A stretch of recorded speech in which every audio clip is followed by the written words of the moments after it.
have gotten further and further apart as our workload in our classes increase. Now we only have a few more weeks until finals, and my eyeballs feel dead in their sockets from all the reading. Wit and Lana have become glued at the hip. Yaden and Corinne aren't dating, but he's joined our little gang of friends and brings his own charm.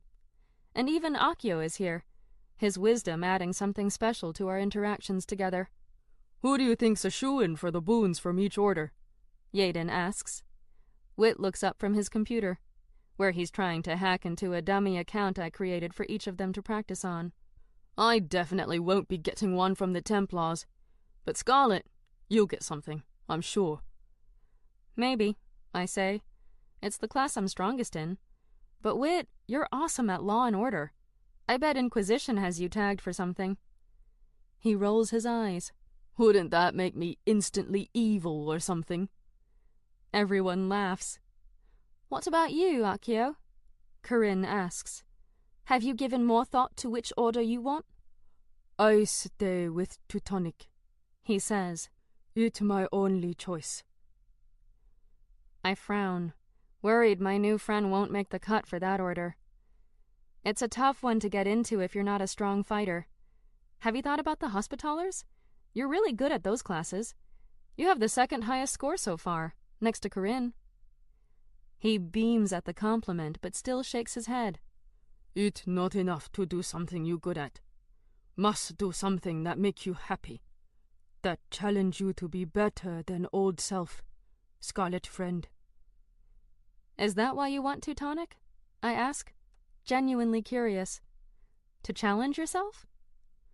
That's part of it. His eyes drift as he thinks about something only he can see.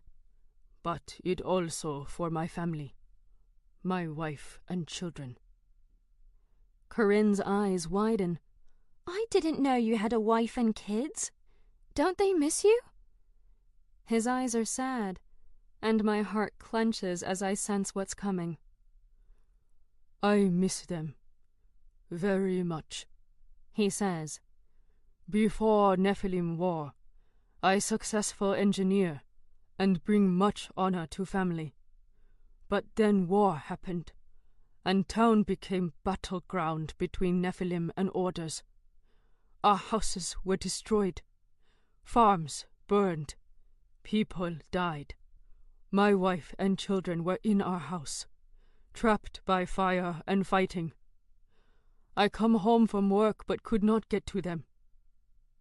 I found them all dead, too late to save them.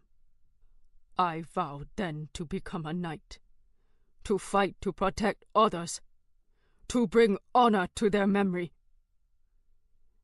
The conversation drifts, and we go back to studying, until Wit curses and smacks his keyboard. Did the computer hurt your feelings? Kai teases. This coding doesn't make any sense to me, he says. To my surprise, Lana leans over and explains the hardest bit. I raise an eyebrow, and everyone else is staring too. Kai whistles. Impressive. I didn't realize you two found any time to study. Lana and Wit look at each other, and she nods and turns to us. There's something we want to tell you, she says. We all put down our books and wait. I have no idea what it could be. Are they getting married? Pregnant? Wit and I aren't actually dating. We never were. Corinne frowns. Why would you pretend to be dating for so long? Lana sighs. It's my parents. They sent me here, not to become a knight, but to marry one. Preferably one with a pedigree. Like a prince, Kai says. She nods. Like a prince. But Wit and I became good friends, and he agreed to fake it to keep my parents off my back so I could focus on my studying. As long as they think I'm making progress at marrying up, they won't pull me from the program. My jaw drops. They would actually take you out of here if you don't date someone of royal blood? I can't even fathom this. They would, and they've threatened to, which is why I needed Wit. You can't tell anyone, she says, a look of panic on her face. If they ever found Whit and I were just friends with no intention of marrying, it would be over for me. And I don't want to leave. I want to be a knight. I want to make a difference with my life, not just as someone's arm candy. She looks at me and smiles. I want to be a Templar. I had no idea, I say. But if there's anything I can do to help, just say it. You're working hard to be here, more than anyone realized. You'll make a great knight. And I feel a twinge of shame and sadness, because they are all working so hard to build something that I'm working to destroy. But Yaden breaks my melancholy mood by throwing an arm over Lana's shoulders and smiling. You know, I too am a prince. If you ever need a new guy to fake it with, I'm always free. We are all buried in books as we spend the week taking finals. We talk in murmurs in between classes, comparing answers to the tougher questions, speculating about how we each did. At lunch, gone are witty jokes and stories by Wit, or the sketched masterpieces of Corinne. My friends have been replaced by zombie students, eyes glazed over from the sheer volume of words being shoved into their brains. And I'm no different. On the plus side, they no longer give me worried glances every time I pull out a life force instead of real food. Instead, their eyes light up with need, and I pass out packs to each of them like the drug dealer I've become. We are all addicts now. The day of my APD final, I'm all nerves. I know I'm not getting a boon for this class, but still, I can't just fail. I study, I cram, I do everything I can to prepare. After, my hands are shaking, and my brain feels like a Halloween pumpkin, gutted and set on fire. Corinne joins me in the hall. How'd you do? I shrug. I don't know. Better than the first day. She grins. So you didn't put hands and feet and head on your anatomy worksheet? I laugh. No, I think I did pretty well on that part, actually, thanks to your torture study sessions. We walk, enjoying a moment of non-studying before the next test. That's great. You just need to do well enough to stay in the program, she says. You're obviously meant for Templar, so don't stress too much about the rest. For 3 days this continues, with no sleep, a lot of life force, and whispered encouragements until we finally make it to the last final. History, which is tedious, but not particularly hard. What's hard is waiting to find out how we did, and who will get the boons. This is the day. With the relief of completing our finals comes the new stress of thinking about the trial. They say without a boon it's 10 times harder to pass a trial. I need a boon. We sit in the great hall in full robes waiting for the Chancellor to announce our grades.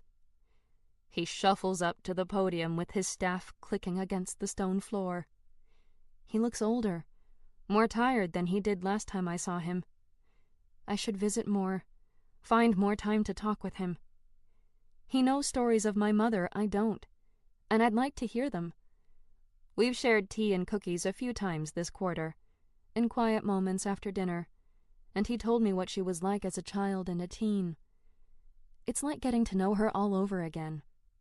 I never realized how much alike we are. Were. I'm shaking, and Kai reaches for my hand, holding it.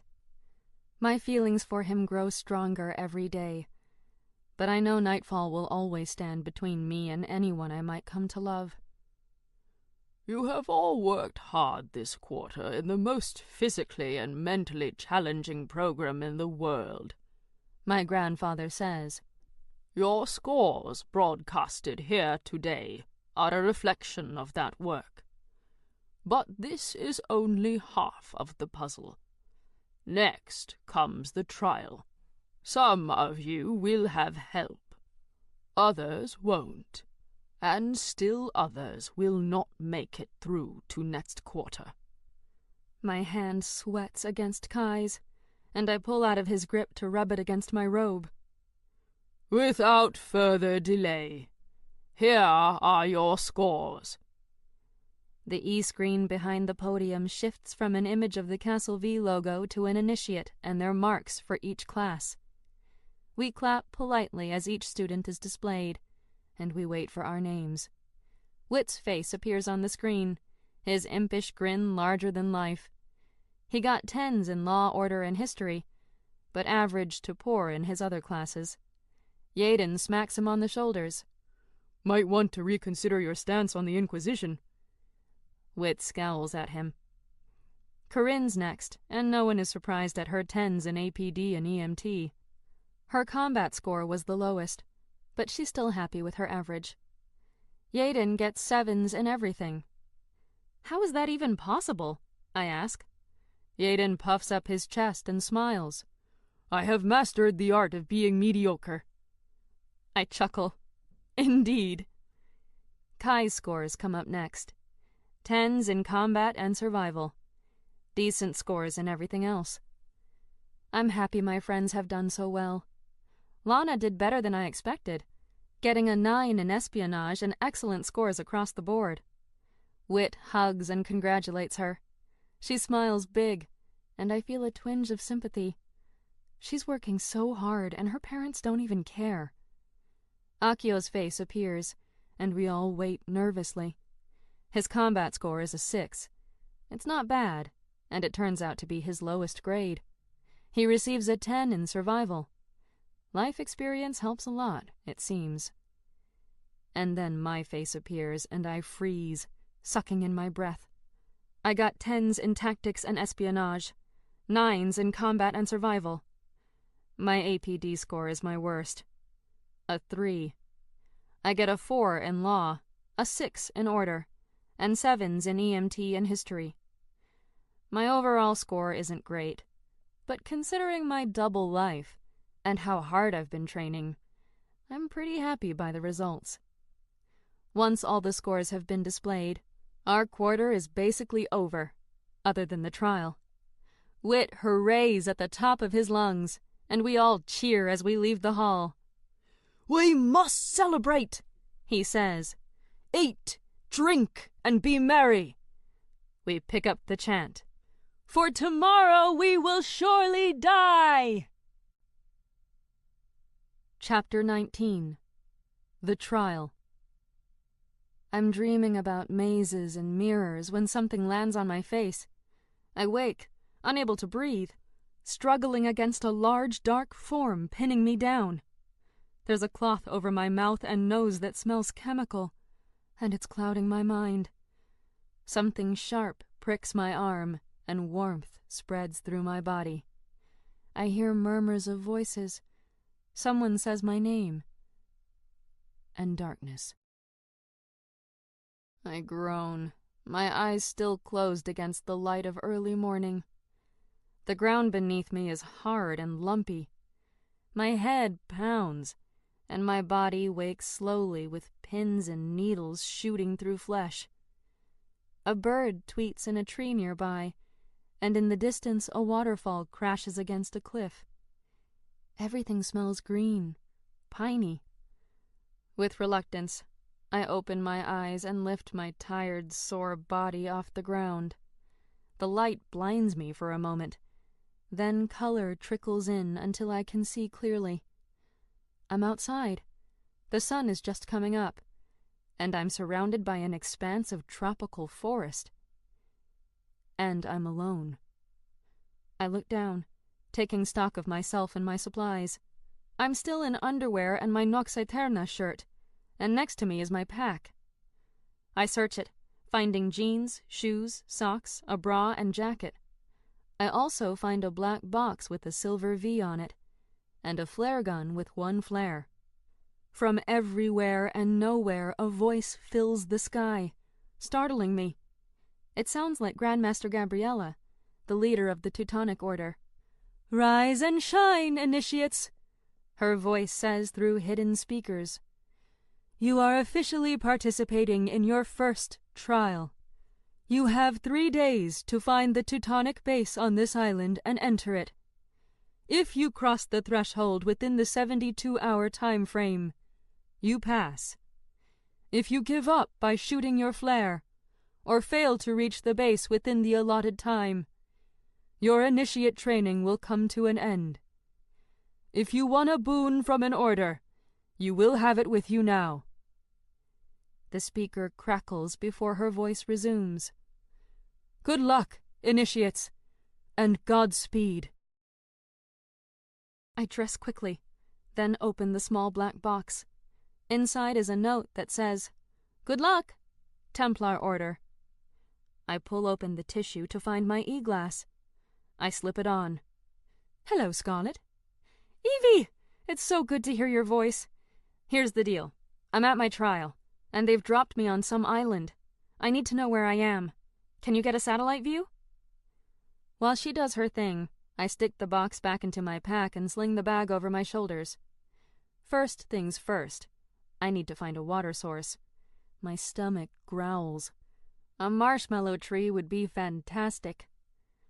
I start walking toward the sound of the waterfall when Evie chimes in. "I'm sorry, Scarlet. Something is blocking the satellite feed, and I can't override it." If only they'd also included my tablet. "Do you have any idea where we are?" I ask. Evie scans the area around us. "I would place you somewhere in the middle of the North Pacific Ocean," she says. "So maybe Hawaii?" I ask. "Or somewhere near it?" "Surrounding flora suggests that is a plausible option." The vegetation starts out normal enough. Coconut trees and banana trees and other tropical life. But as I move deeper into the forest, things get strange. I pass by a row of purple bushes with green berries on them. The berries are spotted yellow and come in a variety of star shapes. I don't touch them, but I scan them and ask Evie, "Can you identify these?" "No," she says. "These should not exist." "And yet they do," I say, backing away from them. If anything screams poison, it's those berries. How am I supposed to know what's safe to eat and what's not if they've filled this island with genetically modified plant life that's not identifiable? "Do you need to eat berries?" she asks. Well, no, not specifically. But I could be out here at least 3 days, and I have no life force. I can't go that long without something. The water finally comes into sight, and I see Amber, one of my classmates and Lana's roommate, near the water's edge filling up something. "Hey!" I wave my arms. "Amber!" She looks up from the water, then turns and runs off in the opposite direction. Weird. Granted, we don't really know each other, but why wouldn't she want to work together in a place like this? I shake my head. She may live with Lana, but is an enigma to us all. No one has gotten to know her, and she's refused every invite my friends have given her to our get-togethers. I reach the water, but realize I have nothing to purify or carry it with. I look around, hoping to find something useful. The bushes rustle behind me, and I turn to face Garen. He smirks. "Looks like the wannabe princess is finally alone." He cracks his knuckles and punches a fist into his hand like we're in a bad movie. "Do you really want to do this right now, Garen? In the middle of a trial?" I stand and walk toward him. "I don't need a sword to defend myself," I say. With a surge of power, I push my body forward so fast the wind rips through the air, and I stop just in front of him, my hand on his throat. "So I'll ask again, do you really want to do this right now?" His eyes go big, and from behind us someone claps. "Well done, lovely maiden. I always enjoy seeing the bullies taste their own bitter medicine." Wit walks up to us with a big grin on his face, and I let Garen go. "Hi!" I hug Wit, and he squeezes me tight. "Have you seen Kai, Corinne, or the others?" He shakes his head. "You?" "I saw Amber earlier, but she ran off. Other than that, just this thug." I point at Garen, who glares at me. "Hey, you got Evie," Wit says. "That's brilliant." I tap at my e-glass. "Yeah, but she's not much help so far. What about you?" He hands me a small book, and I flip through it. Inspirational quotes from the Pope? I ask. He nods and takes it back. The Inquisition felt this little gem of wisdom would help me find my way. Allow me to share the beauty. He opens to a random page and reads, To those who strive for greatness, I tell you, strive for goodness, and greatness will follow. I laugh. That's lovely. It's utter rubbish, he says. Worst boon ever. We should keep moving while we have daylight, I say. Maybe we can find the others. The base would need to be near fresh water, so I suggest we follow the river and see if we can get a feel for where we are and how big the island is. Whit nods. Sounds like a plan. We both look over at Garen. I wave. See you around. Garen jogs over to us. No way. I'm coming with you. Better odds. I frown, about to argue, but Whit shrugs. He's a biter, but he's right. We're safer in groups. I sigh. I haven't forgotten about Garen beating me up, but I also want to win this trial. Fine, you can come, but if you so much as blink at us wrong, it's over. He nods, and the three of us start walking. While we do, Garen picks up 3 sturdy sticks and uses a sharp rock to carve points into the tops of each. What are you doing? I ask. Making spears for us, Garen says. Have you noticed how quiet the forest has gotten? I hadn't, but now that I listen, I realize he's right. It's spooky quiet. That's not normal, he says. There's something out there. Something bad. This is the Teutonic trial, and that means combat. He hands me a makeshift spear, and I grip it in my hands. Thanks. I hate to admit it, but I'm impressed. He hands one to Whit. Not all pats are useless biters. Whit and I ignore his insult. The walking becomes monotonous, and Whit distracts us by reading out of his book of quotes. For hours. And hours. Okay, I say, spinning on him. That's enough from the Pope. How about a story? Or a song? Or even silence? Just please, for the love of all that's holy and just in the world, no more from the Pope. Whit laughs and shoves the small book into his pocket. Not a fan, huh? I shrug. There's something about him. I don't know. He rubs me the wrong way when I see him in interviews. When we pass by a coconut tree, we agree to stop and pick some for the food and hydration. Whit uses a large rock to knock several off the trees, then break them open. We need to save some for later, I say, as we drink out the liquid and eat the meat from the shells.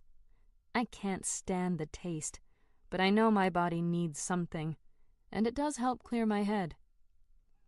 We hike for several more hours, mostly in silence, though Whit and I do talk about where to go, how to find the base, and Garen chimes in from time to time with his thoughts.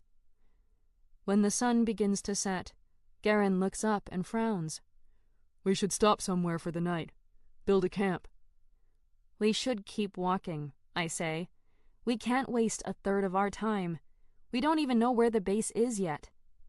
He doesn't argue, but I can tell he wants to.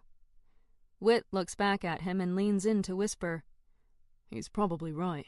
We don't want to be stuck out here when it's fully dark. We won't be able to see a bloody thing, and we don't know what's out here. Better to sleep a few hours and start again in the morning. I hate stopping, hate slowing down when we haven't accomplished anything. But I sigh and agree. Let's look for shelter. It doesn't take us long to find a cave carved into the side of a mountain. Be careful, I say. It may be occupied. Whit raises an eyebrow and takes a step back.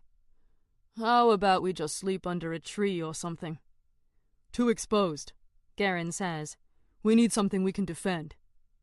He steps into the cave, and I follow. Something scurries through the darkness and shadows. Garen throws his spears and an animal screeches, then is silenced. I shiver. We don't even know what that was, and he's already killed it without thought. There's still enough light to see a bit in the cave, and Garen holds up his hunt. It's a small lizard with feathers. Looks like we have dinner. I want to argue, but then I smell the blood, and I nearly leap on it and suck it dry right then and there. Make mine rare. We stay up far too late that night trying to warm ourselves in front of the fire as Wit tells us ghost stories. Just as I sink into a deep sleep, the sun comes up, and a foot nudges me in the shoulder. Garen stands above me, packed up and ready to hike. Get up, Sleeping Beauty. We can't afford to sleep the day away. I want to slap him. I'm the one who pushed to keep going last night. But I get up, eat, drink from a coconut, and head out with Wit and Garen for more exciting walking. I'm surprised at this, I say a few hours into the day. At what? Wit asks. This! I look around at more of the same. Trees, bushes, plants. I get the survival element of it, but it seems random. How are we supposed to figure out where the base is in 3 days? Unless the island is small enough to completely discover all its parts in that time. There's got to be something we're missing. Garen scoffs. So used to being given everything on a silver platter, aren't you? Can't stand to actually work for something. I glare at Garen. You don't know anything about me, my life, or my friends. You don't know what we've had to go through, or what pain we've endured. My whole family died. And I didn't grow up with silver spoons. I grew up in rural Montana as a plebe. So just shove that chip you're carrying on your shoulder up your... Wit grabs my arm, and I stop, listening. He covers his lips with a finger and points to the left. I turn to look, but see nothing through the dense foliage. Whatever I thought I heard, I can't hear any more, and I let out a breath. Wit looks around, still too spooked to speak for a moment. You did hear that, right? I nod. Yes, it sounded big, but far away. I think we're okay for now. Wit nods and we start walking. It's another long series of taking one step, then another. I've lost track of how many times I've wanted to unleash my wings and fly over everything to see where we are, but I can't. Too many people would see me. So I have to keep walking. So slow, so tedious, so ineffective, because for all we know, we're walking in the wrong direction. Wit pulls out his little book of quotes and starts reading again. Garen groans, and I laugh. Remind me to punch Ragathon when we see him again, I say. How could he think this would be helpful? Wit shrugs, flipping through the book. Look, it even has a dedication. To the 19 knights who saved 150 witnesses. But it's weird. They misspelled knights. His words drift through my mind, as they have for the last hour. But this time they stick. I whip my head around. Read that again. He does, looking up at me oddly. What? I stop walking and take the book from him. This isn't a dedication. It's directions. 19 knights. Knights is spelled wrong because it represents north. 19 degrees north and 150 witnesses is 150 degrees west. Those coordinates are in the proximity of Hawaii, which is where Evie speculated we were. This must be where the base is. Wit smiles widely. You are truly a gorgeous genius. He kisses my cheek. I laugh and click my e-glass. Evie, map these coordinates and tell us where to go. I give her the numbers and she says the most beautiful thing I've ever heard. Scarlet, walk north 14 miles. Guys, we are officially on our way to the base. They both cheer as we alter our direction. Wit walks next to me, staring at the book in his hand. I'd never have figured that out, he says. So why did I get the book? I shrug. You would have figured it out eventually. He looks down again. Maybe. The walking doesn't get any more exciting. but knowing for sure we're heading in the correct direction helps a lot. We make good progress over the next few hours, despite sore feet, all of us, and a deepening thirst for blood. I'm hoping just me. We're stopping for a quick lunch of more coconuts. Yay! When we hear it again. The huge thing. This time, though, it seems a lot closer. Around us, the ground shakes, the coconut milk splashing up from the shell, and then a sound sends shivers up my spine. A kind of growl that's more dinosaur than anything. "We have to hide," Wit says. "That thing is getting closer." He's right. It's running now, and it's coming straight for us. We drop our coconuts, grab our packs, and scurry away from the beast, tripping over rocks and bushes until we find a large dead tree to crawl into and hide. Our breathing is heavy as we crouch in the darkness. Bugs scurry from their hiding places, crawling over my feet and hands in their quest to escape. I peek through a hole in the tree bark and see bits of something giant with scales that glow green. Wit looks through the hole as well and pulls back, his face white.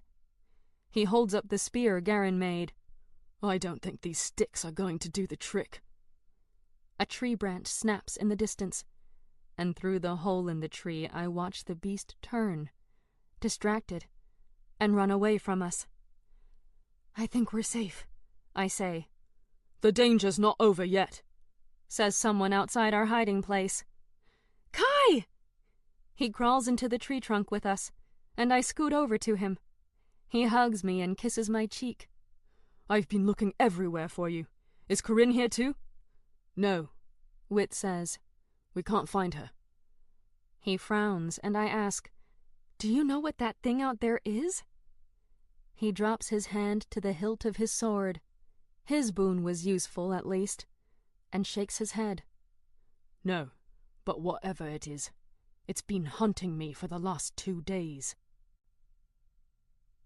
Chapter 20. The Beast. "What do you mean, hunting you?"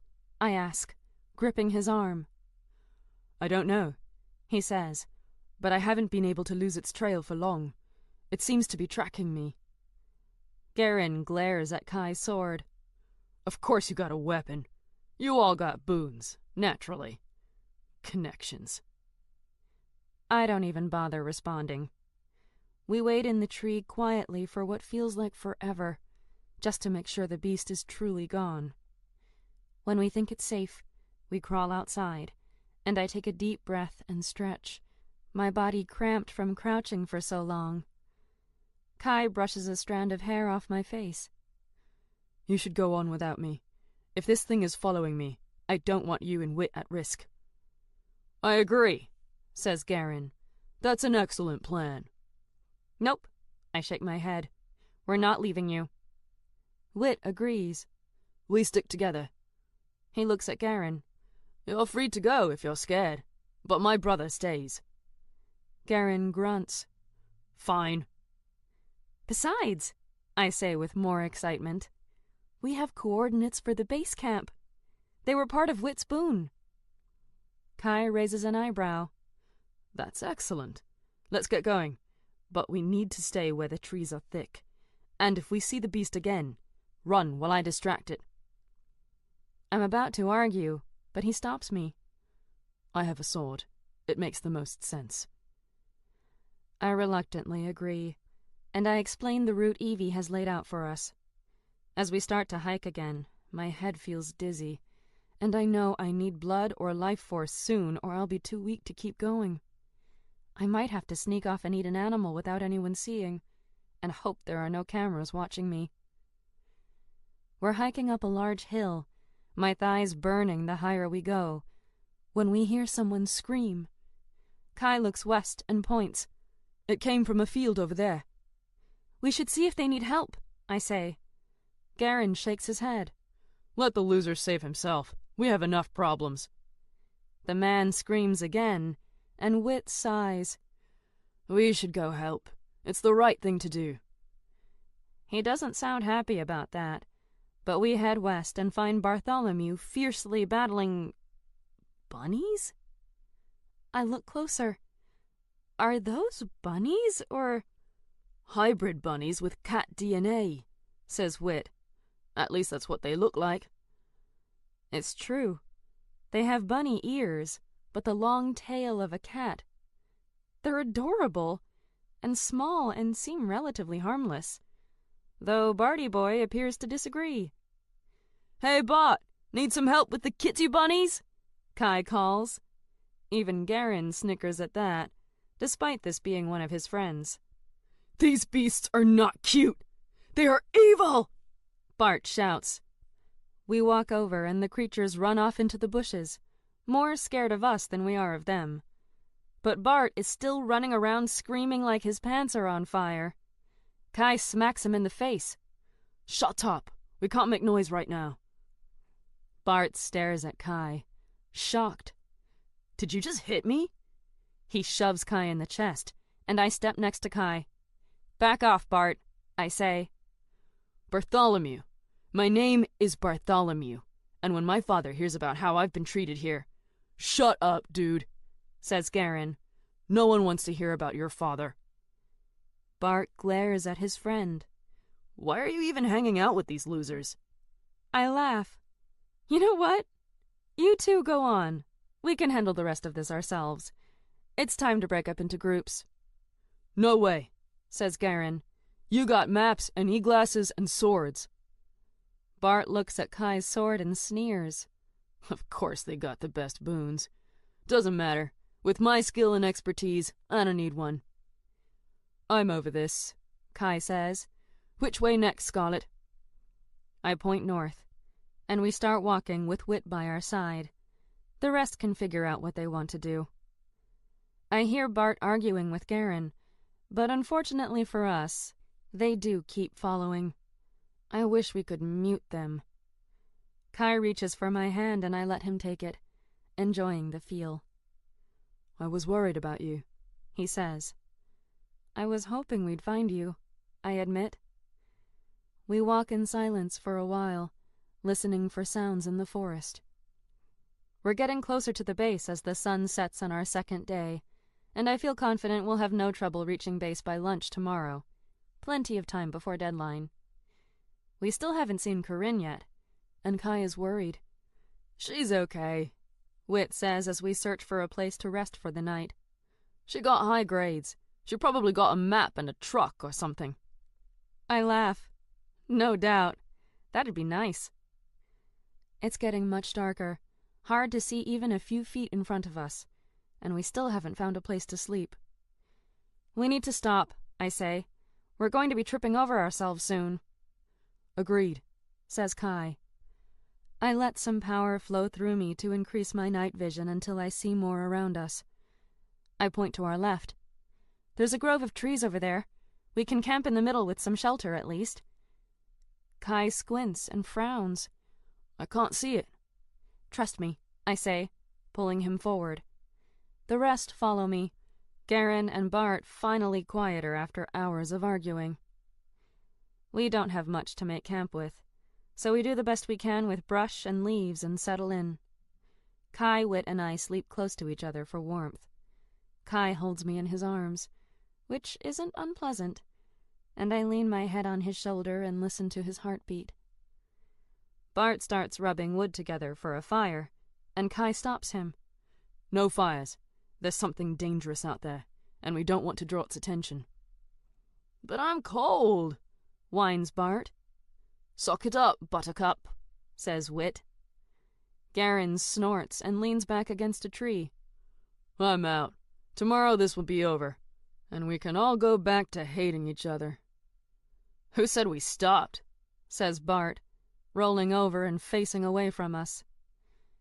I doze on Kai's shoulder, falling into a half-sleep haunted by shadow dreams, when something wakes me. My eyes open, and I see Bart sitting in front of a small fire warming his hands. He grins. Care to join me? I sit up, and my movement wakes Kai and Wit. You have to put that out, idiot. Forget it. You don't make the rules for me, he says stubbornly. Then leave. Go find another group, I tell him. Kai puts his hand on my arm, and then I hear it. The ground rumbles. A great roar fills the night sky. The beast has found us. We scramble up and use whatever we can find to diffuse the flames, but it's too late. The beast is hunting us, moving closer as it smells our fire. Or our fear. I don't know which.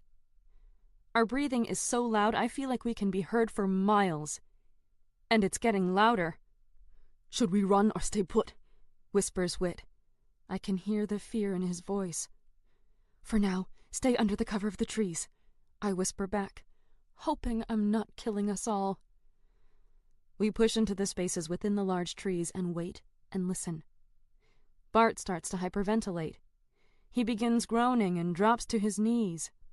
"I can't do this," he says. "My father would never allow this if he knew."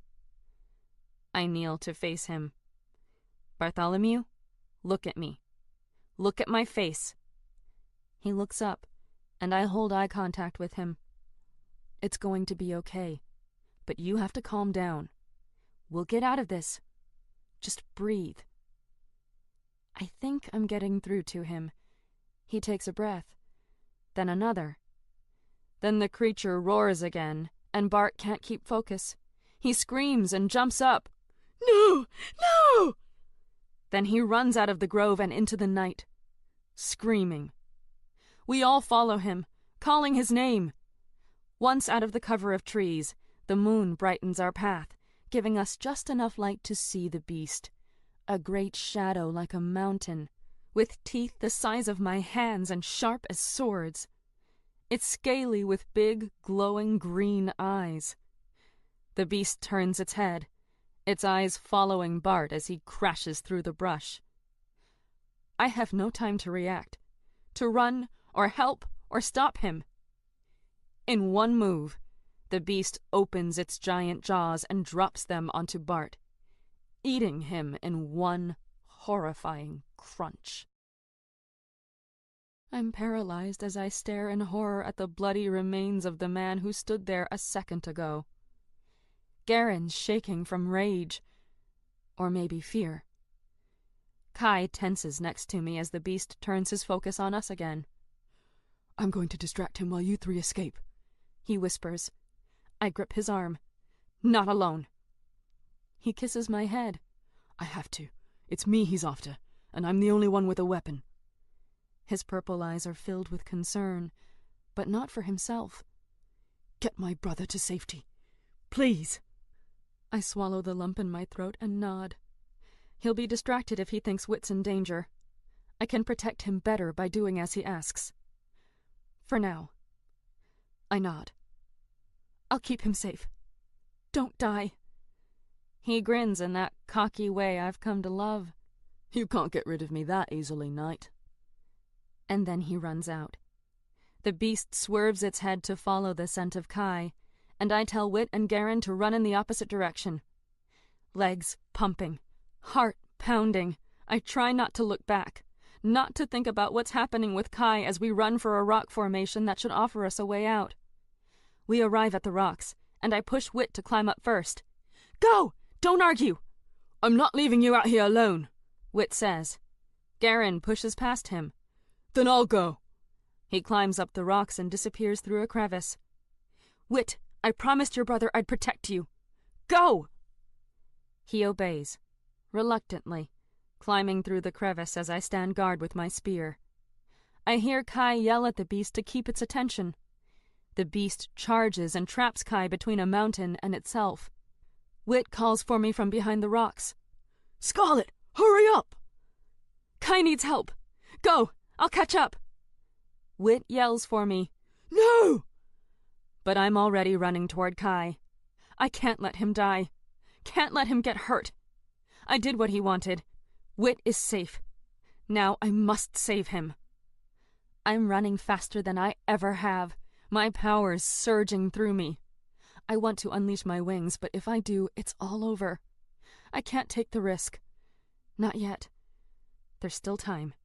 Kai is fighting the beast. He's not injured. I can make it without revealing who I am. When I'm within reach, I take my spear, aim, and using extra force and power, I throw. The spear impales the beast's backside, and it cries out in pain and turns toward me. Kai, run! The beast isn't slowed by a piece of wood sticking out of it. It probably feels like a splinter. I've basically just made it mad. And now it's chasing me. I run away from Kai, away from Wit. But Kai isn't getting to safety.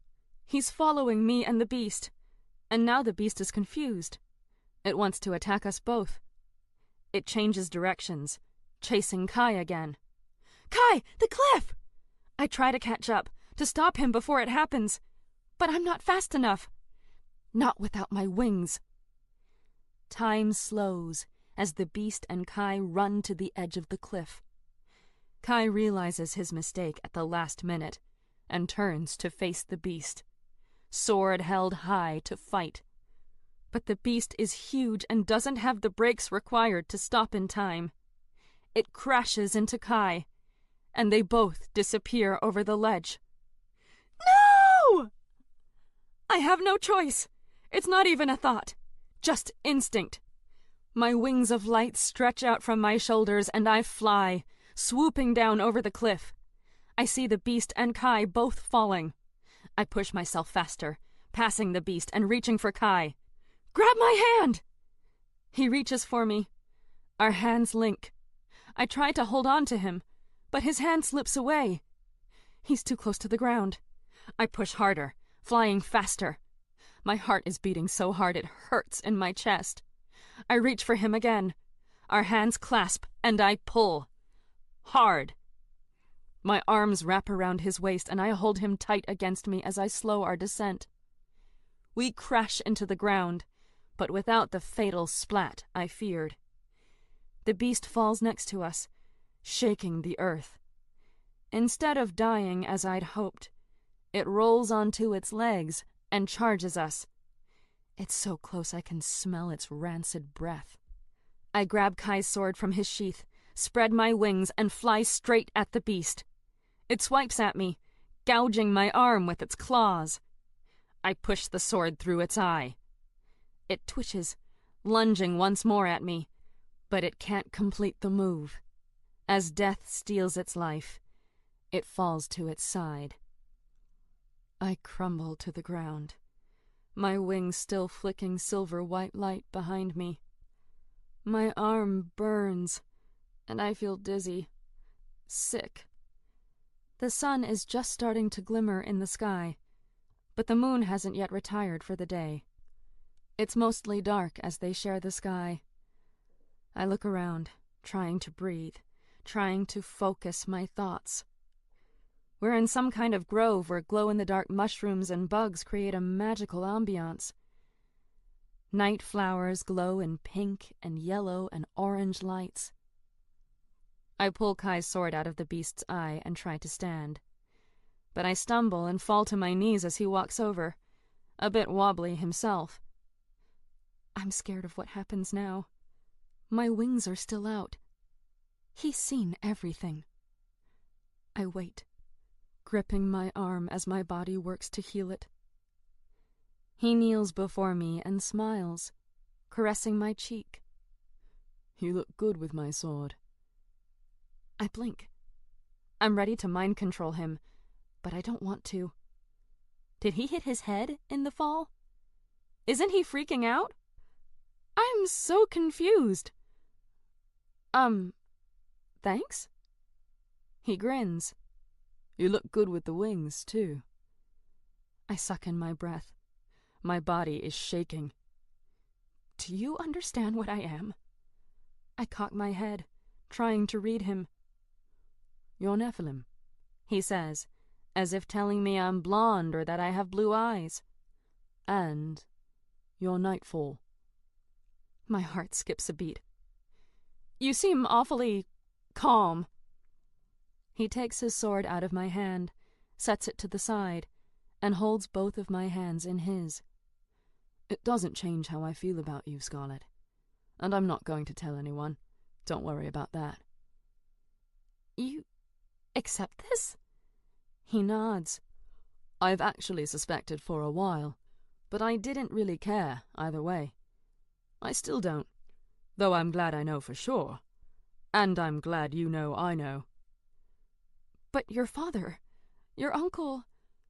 He frowns. Scarlet, I've grown up in the orders, in politics. I know the kind of corruption that runs rampant in this world. And it shouldn't. My family shouldn't rule just because we're born to it. Zeniths shouldn't be mistreated just because they are born different. It's not right. My country is one of the lucky ones. My father is a just ruler, even if he and I don't see eye to eye on everything. And Corinne will be even better. She's the best of us all, and will be a great queen. But what if that hadn't been the case? My country shouldn't be stuck with someone awful just because of a bloodline. Many things need to change. I'm still trying to absorb what he's saying because it feels impossible that this is really happening. So you support Nightfall's cause? My cause? Yes, I do. I support you as Scarlet and as Nightfall. The world needs Nightfall, and I need you. He leans in, his body so close to mine now. Scarlet, he whispers as he runs a hand through my hair. I love you. All of you. When he kisses me, I melt into his arms, responding with equal passion and desire. But I can't stop the tears. To be loved like this, to be accepted for everything I am, is the greatest gift to receive. And I don't know how to accept it. But I try. I try because this beautiful, frustrating, amazing man in front of me has seen all the parts of me and still loves me. He pulls back and wipes away a tear. Have I made you sad? I shake my head. No. Happy. Very happy. I smile through the tears. I think I'm ready to officially date you now, Prince Kai. He laughs. If I'd known all it would take is a near-death experience, I would have put myself in harm's way long ago. I slap his arm. No! No harm. Stay out of its way and we'll be fine. He cradles me in a bear hug, and I rest my head on his chest as he strokes my hair. Fair enough, Scarlet. I'll stay safe if you promise to do the same. When he squeezes me harder, my arms burn and I flinch, my vision growing cloudy again. He looks down at me. Are you okay? These wounds look bad. I heal fast, I tell him. I'm just hungry. He holds my arms. You're shaking. I can hunt up some berries. I look at him a moment, my wings flickering behind me, and he smacks his forehead with the palm of his hand. Right. So, life force. Is it? A blood substitute, I tell him. And marshmallows and chocolate? He grins. Most human food tastes like sawdust now and makes me sick. Those are still gloriously delicious. He nods. I don't have any life force. Or marshmallows. I know. It's okay. I'll be fine. He tilts his neck, exposing his pulsing vein. Feed on me, Scarlet. I recoil. What? No! You've done it before, yes? Yes. Did you kill the person? No. I can't possibly tell him the first person I fed on was his beloved uncle. Then do it. How else are you going to be my knight in shining armor and fly us out of this ravine? I look around and realize he's right. There's no way in or out without my wings. The Orders never expected any of us to end up down here. Which means my secret might still be safe if they didn't place surveillance in this area. But it also means I'll have to fly us out, and I'm too weak to walk, let alone fly. He looks at me, his smile sincere. I can take it. I nod. Only to get us out of here. Fair enough. He tilts his head again, and I lower my mouth to his neck as my appetite grows. I'm starving and need this, and I want it. I bite into his neck, and he doesn't even flinch. I take only what I need, stopping long before I'm full. But it's enough. I pull back and lick the last traces of blood off my lips as my wounds heal themselves and my body grows stronger. I stand, my wings fully extended and powerful. He looks at me, wide-eyed. Wow, the networks don't do you justice. Though, I thought you'd be taller. I slap his shoulder and laugh. The camera's at a few inches. I hold out my hands, and he embraces me. Our faces are inches apart as I push off the ground and into the sky. His smile broadens. There are perks to dating you, he says as I fly us out of the valley. Just before we land, he closes the small distance between us with a kiss that leaves me lingering in the air. When I land and retract my wings, I look at him. You can't tell anyone about me. Ever. Not even your siblings. He pulls me into his arms again. Scarlet, your secret is safe with me. And so is your heart. I laugh. Do you tell all the girls that? He kisses my forehead and grins. Only the ones who can fly. We walk the rest of the way to base with light hearts, hands held and with time to spare. It's a great feeling. The base is a large gray building of metal that doesn't look inviting until we enter. It's set up to receive tired and hungry students, with sleeping mats, a buffet table with food, and washrooms with showers, all of which are in use. My grandfather is there, which surprises me. He smiles when he sees me and shuffles over with his cane. I had no doubt you would fare well, he says, kissing my cheek. It was a close one, I tell him, as Kai grabs 2 plates and fills them with food for us. What happened? He asks, concern in his blue eyes. There was a creature, a giant dinosaur-like beast, that hunted Kai the entire 3 days. We escaped and killed it, but barely. I shudder thinking about it. That's highly unusual, he says. I'll look into it. Kai brings me a plate of food, marshmallows and chocolate and 3 packages of Life Force. Thank you, I say, as I down all the Life Force and stuff my face with the rest. He laughs. I found Corinne and Wit. I follow him over to a table where Corinne is eating and chatting with Wit, Yaden, and Lana. I'm happy to see all of my friends safe and back in time. Wit looks up at us and grins. Thanks a lot for leaving me alone with Garen. He's a real charmer. Kai and I take seats, and I ask, how did everyone else do? I found Yaden and Lana and we teamed up, says Corinne. Yaden nods. Our girl here had all the boons, a first aid kit, a dagger, and an encrypted map that Lana deciphered. We've been back since yesterday. Lana looks over at a table where one guy I never knew well sits alone. Not everyone did so well. He used his flare. I frown, feeling bad for him. But I can't believe Bartholomew died, Lana says. And you were there. I nod. It was awful. Garen passes us with a plate of food, and Corinne calls out to him. I'm sorry about Bartholomew. I know he was your friend. Garen bares his teeth at her. He wasn't my friend. And just to be clear, neither are any of you. It was only about survival. He stomps away, and I'm not sure who I feel worse for.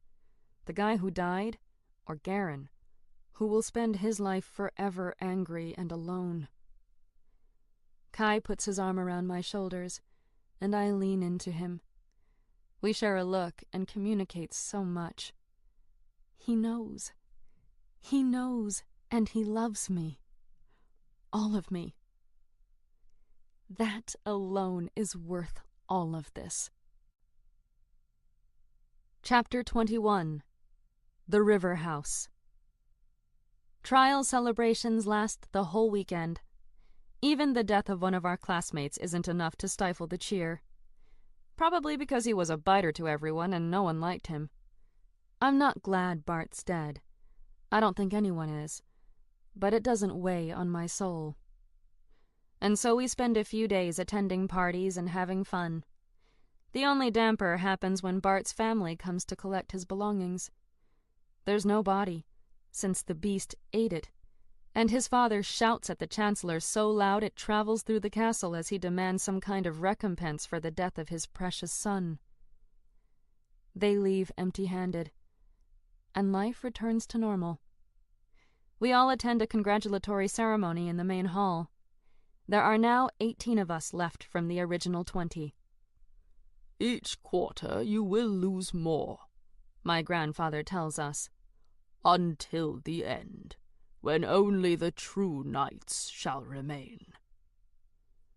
We leave, relieved that we have a fortnight off before the craziness starts again. While a few of our classmates have left for their respective homes for the holidays, most have stayed in New York to attend the tournament festival after Christmas. The way Whit tells it, the entire week between Christmas and New Year's is an epic celebration of chivalry, revelry, and wonder not to be missed, culminating in the final tournament battle and a New Year's ball. Kai and I are going together, of course, and this time we are coordinating. I'm having a dress made in his house colors, with black and gold and accents of black feathers. It's going to be stunning. A few days before Christmas, Corinne ropes us into helping decorate the initiate hall. Whit is grumbling as he strings lights over the fireplace. Isn't there a staff for this? You're such a Scrooge, she says, smiling. This is fun. He glares at her. For you, maybe. But in the end, the hall is a winter wonderland, and we all agree it was worth the work, as we sit around drinking hot cocoa and talking about our plans for the holidays. We should do something fun, Whit says, his arm draped over Lana's shoulders. They're still close, even if they're not dating. Like what? Yaden asks. Whit shrugs. How about a cabin? Just the 6 of us. We could bring a tree, exchange gifts, go sledding, sing carols and drink spiked eggnog. It will be brilliant. Corinne grins. That actually does sound fun. Let's do it. Kai, Scarlett, you in? I look to Kai, who smiles. I'm in if Scarlett's in. I nod. Sounds fun. Where do we want to go? Whit clicks on his e-glass and his tablet. I'm on it. After a few moments of mumbling and typing, he looks up. I've booked us the perfect place. He smiles and clears his throat to indicate he's getting his speaking voice on. In the heart of the Catskill Mountains, outside the village of Athens, through the deep old-growth forest of Shakespeare-on-the-Hudson, on the majestic Hudson River, lies the Hudson River House, an 11-bedroom, 6-bathroom mansion that will be home to our first Christmas together. He shuts down his tablet, satisfied. When do we leave? Yaden asks. Tomorrow morning, Whit says. We're all packed and ready the next morning. Zoran isn't happy I'm leaving for the weekend, but while I wait for more details on Crix's plans, there's not much for Nightfall to do, and I'm only going to be gone a few days. I need a break. Whit has secured a limousine to drive us there. I guess being a prince has its advantages. We climb in as the driver loads our bags into the trunk. For 3 hours we talk, laugh, drink, and eat.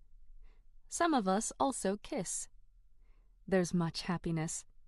The mansion is everything Whit promised and more, with a hot tub, pool, rooms enough for everyone to have 2 if they want, and a huge fireplace and gourmet kitchen.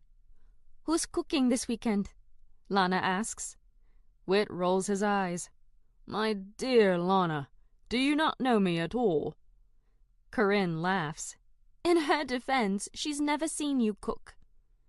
Fair enough, he says as he runs his hands over the marble kitchen counters. But let me assure you, your culinary delights are handled. Kai looks at me and winks, and I blush.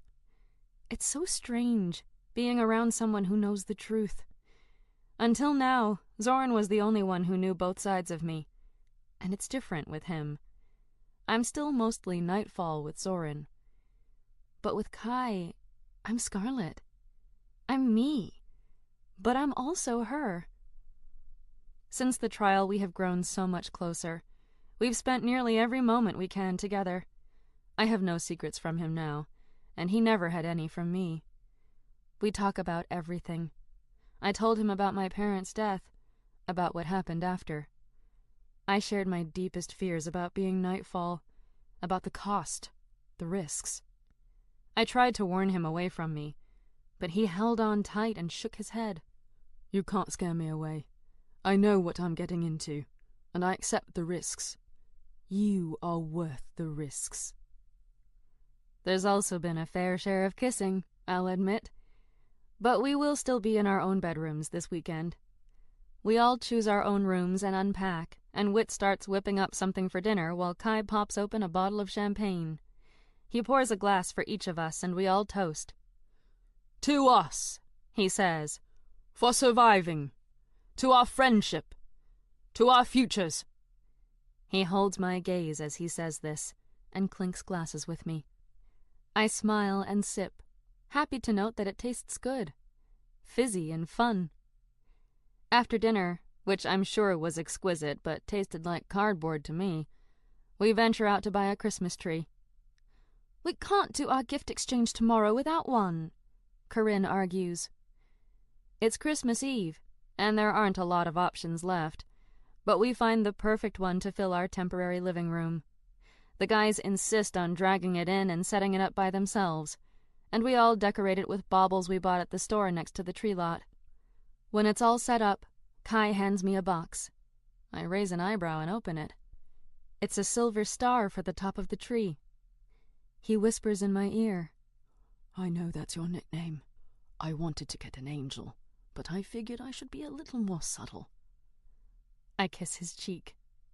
Thank you. It's beautiful.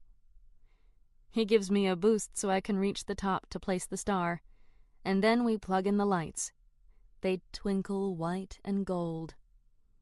Soft instrumental music plays in the background as we sip more champagne and tell stories of each of our Christmas traditions and memories. It's enlightening hearing how my friends grew up, with their different cultures, countries, and traditions. But there's a spirit that binds us together, that makes all of this feel somehow familiar. Familial, even. We belong together, the 6 of us. We fit. It's late as Kai and I sit on the floor in front of the fireplace. Everyone else is in the game room playing pool, but we choose a few quiet moments alone instead. I run a finger along Kai's jaw. You seem melancholy. You okay? Fire reflects in his purple eyes as he stares into the flames.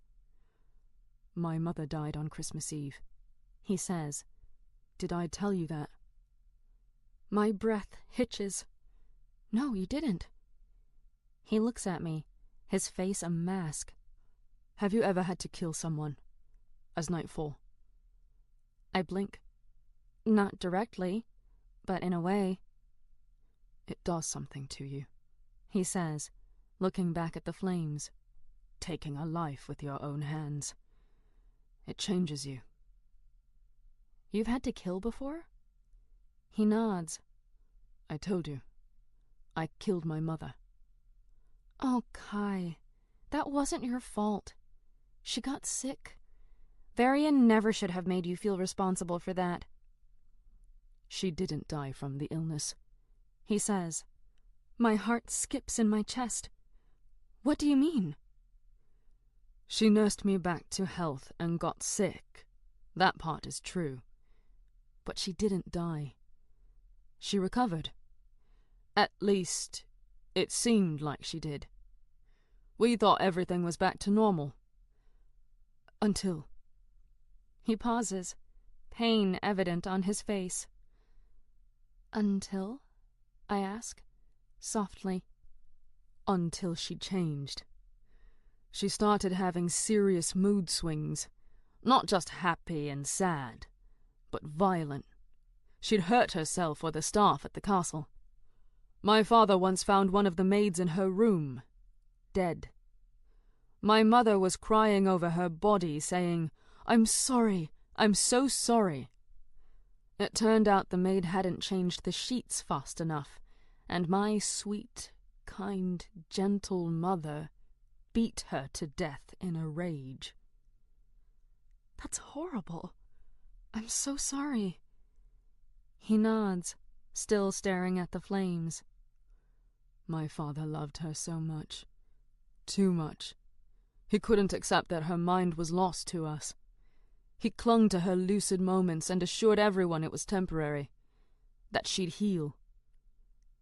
I can feel something momentous coming, and I hold his hand more tightly. She was supposed to have a nurse around the clock to keep her, and others, safe.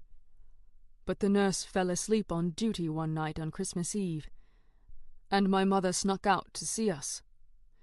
When she came to the nursery, she was normal, happy, our mother again. I ran to her and hugged her. I missed her so much. Corinne and Whit were still babies, almost toddlers. They were in their crib, and my mother wanted to see them too. Kai reaches for his champagne and takes a sip.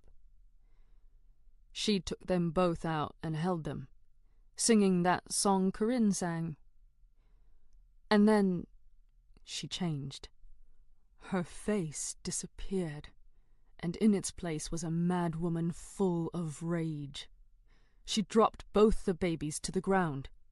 They cried, screamed, more from fear than pain. They landed on blankets and weren't badly hurt. She paced the room screaming obscenities at us all. She told the babies to stop crying, but they didn't.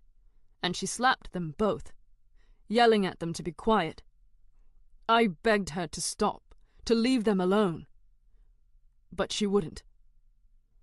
I'm holding my breath as he talks, knowing the worst is still to come. When she picked up a heavy wooden toy and held it over them, I knew she would hurt them. Kill them. I couldn't let her do that. I had to protect them both. I used all the strength I had in my 9-year-old body and ran into her. She had her back to a window, and she crashed through it, falling to the ground 2 stories down. A tear slides down his cheek, and he takes another drink. I cried and ran through the castle to where she fell. Pools of blood surrounded her, but she was still alive. Barely. She grasped my hand and begged me to forgive her. I did. Then, as she died, she made me swear to always protect Whit and Corinne, no matter what. We sit in silence for a long time. As the fire dies, Kai moves to add more wood. That's why I don't fight in the tournaments. What? You asked once why I don't fight in tournaments. This is the real answer. I don't ever want to kill again, unless I have to. I fight to protect, not for sport. I understand, I say. He sits down and looks at me. Please don't tell Corinne and Whit. They don't know. They think she died from sickness. That's what everyone believes. It would crush them if they knew the truth. Your secret is safe with me. The next morning we all wake excited to find Christmas presents under the tree. Yaden, who woke up first to bake, passes around a plate of ginger cookies shaped like hearts, stars, and goats. The house smells like a ginger cookie factory. These are pepparkakur, he says, holding up a cookie. They're a Christmas tradition in my country. I eat one, and am sad to discover this doesn't make my short list of yummy foods. Kai sneaks my other cookies from my plate to his. I've got your back, he says with a wink. Such a prince, I tease, making a sacrifice like that. Corinne scoots near the tree and starts passing out everyone's gifts. We drew names for our gift exchange, a first for me. I look at the tag on the beautifully wrapped silver box in front of me. It's from Corinne, and I smile. Who goes first? Whit asks, holding up the gift I got him. You go, I say. He rips open the package and groans. Seriously? He holds up a book of quotes by the Pope, and everyone laughs. I pull another package from behind the tree. I couldn't resist, I say, but here's your real gift. He smiles and opens it, then gasps. This? He runs his hand lightly over the cover of the leather-bound book. This is... Kai nudges me. 3 cheers for Scarlet, the first person in the history of humankind to render our brother speechless. Whit grins and holds up the book. A limited edition book of poetry by Robert Frost. I don't even know how you found this. I've never been able to find one. I have my ways, I say. Actually, Carter has his ways. He helped me find the book, but of course I can't say that. I just smile, happy he likes it. You go next, Scarlet, Corinne says. I nod and carefully open my present. My breath hitches as I pull a painting out of the package. It's of me and Kai together. We're sitting in the castle courtyard with our swords to our side, my head on his shoulder. I remember when this happened, I say. But how did you see us, let alone capture all the details so perfectly? She grins. I have my ways, too. I lean over to hug her. This is amazing. Corinne opens her gift from Lana next. It's an old record player with real records. She holds one up, staring at it wide-eyed.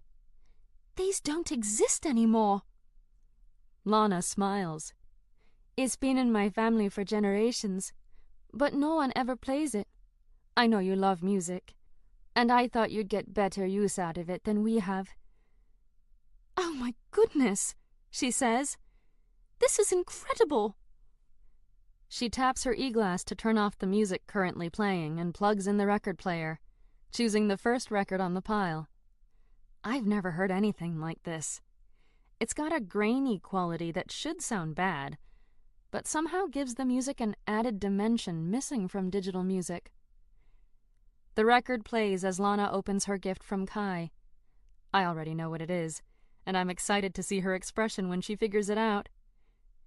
At first glance, it's an expensive Eden fashionable bracelet, a beautiful flower. She puts it on, admiring it. It's lovely, Kai. Thank you. He leans over and shows her something. Push that carefully. She does, and a deadly blade releases from under her wrist. Oh my! I had it made for you, he says. Beautiful on the outside, but deadly and never to be underestimated. There are tears in her eyes when she looks up. Thank you, she says. There's so much power in being seen, in truly knowing that someone sees you and knows you. Kai didn't give her a bracelet for Christmas. He gave her something so much more. He saw her. I squeeze his hand. This man who is so amazing. This man I am starting to fall in love with.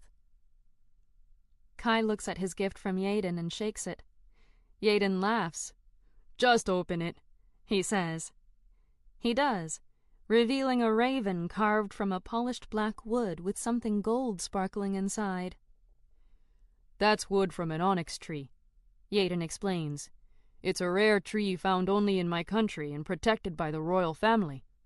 Very few people even know it exists. It's nearly extinct, but I had a small piece gifted to me as a child. I've been waiting for the right thing to make. The wood wanted to be carved into a raven. Kai clutches it in his hands. It's beautiful. Thank you. Yaden opens his gift last and slaps his leg at what Wit gave him. Wit grins. It's a starter tree for another rare tree, Wit says. It grows multiple fruits year-round. This hybrid isn't for sale, but I have some connections. I've heard of these and wanted one very much, says Yaden, caressing his pot. Thank you. As everyone settles in to read, talk, eat more cookies, or just relax, Kai pulls me outside. We walk around the snow-covered hills toward the Hudson River. I had to get a gift for you, he says, pulling out a small box. Me first.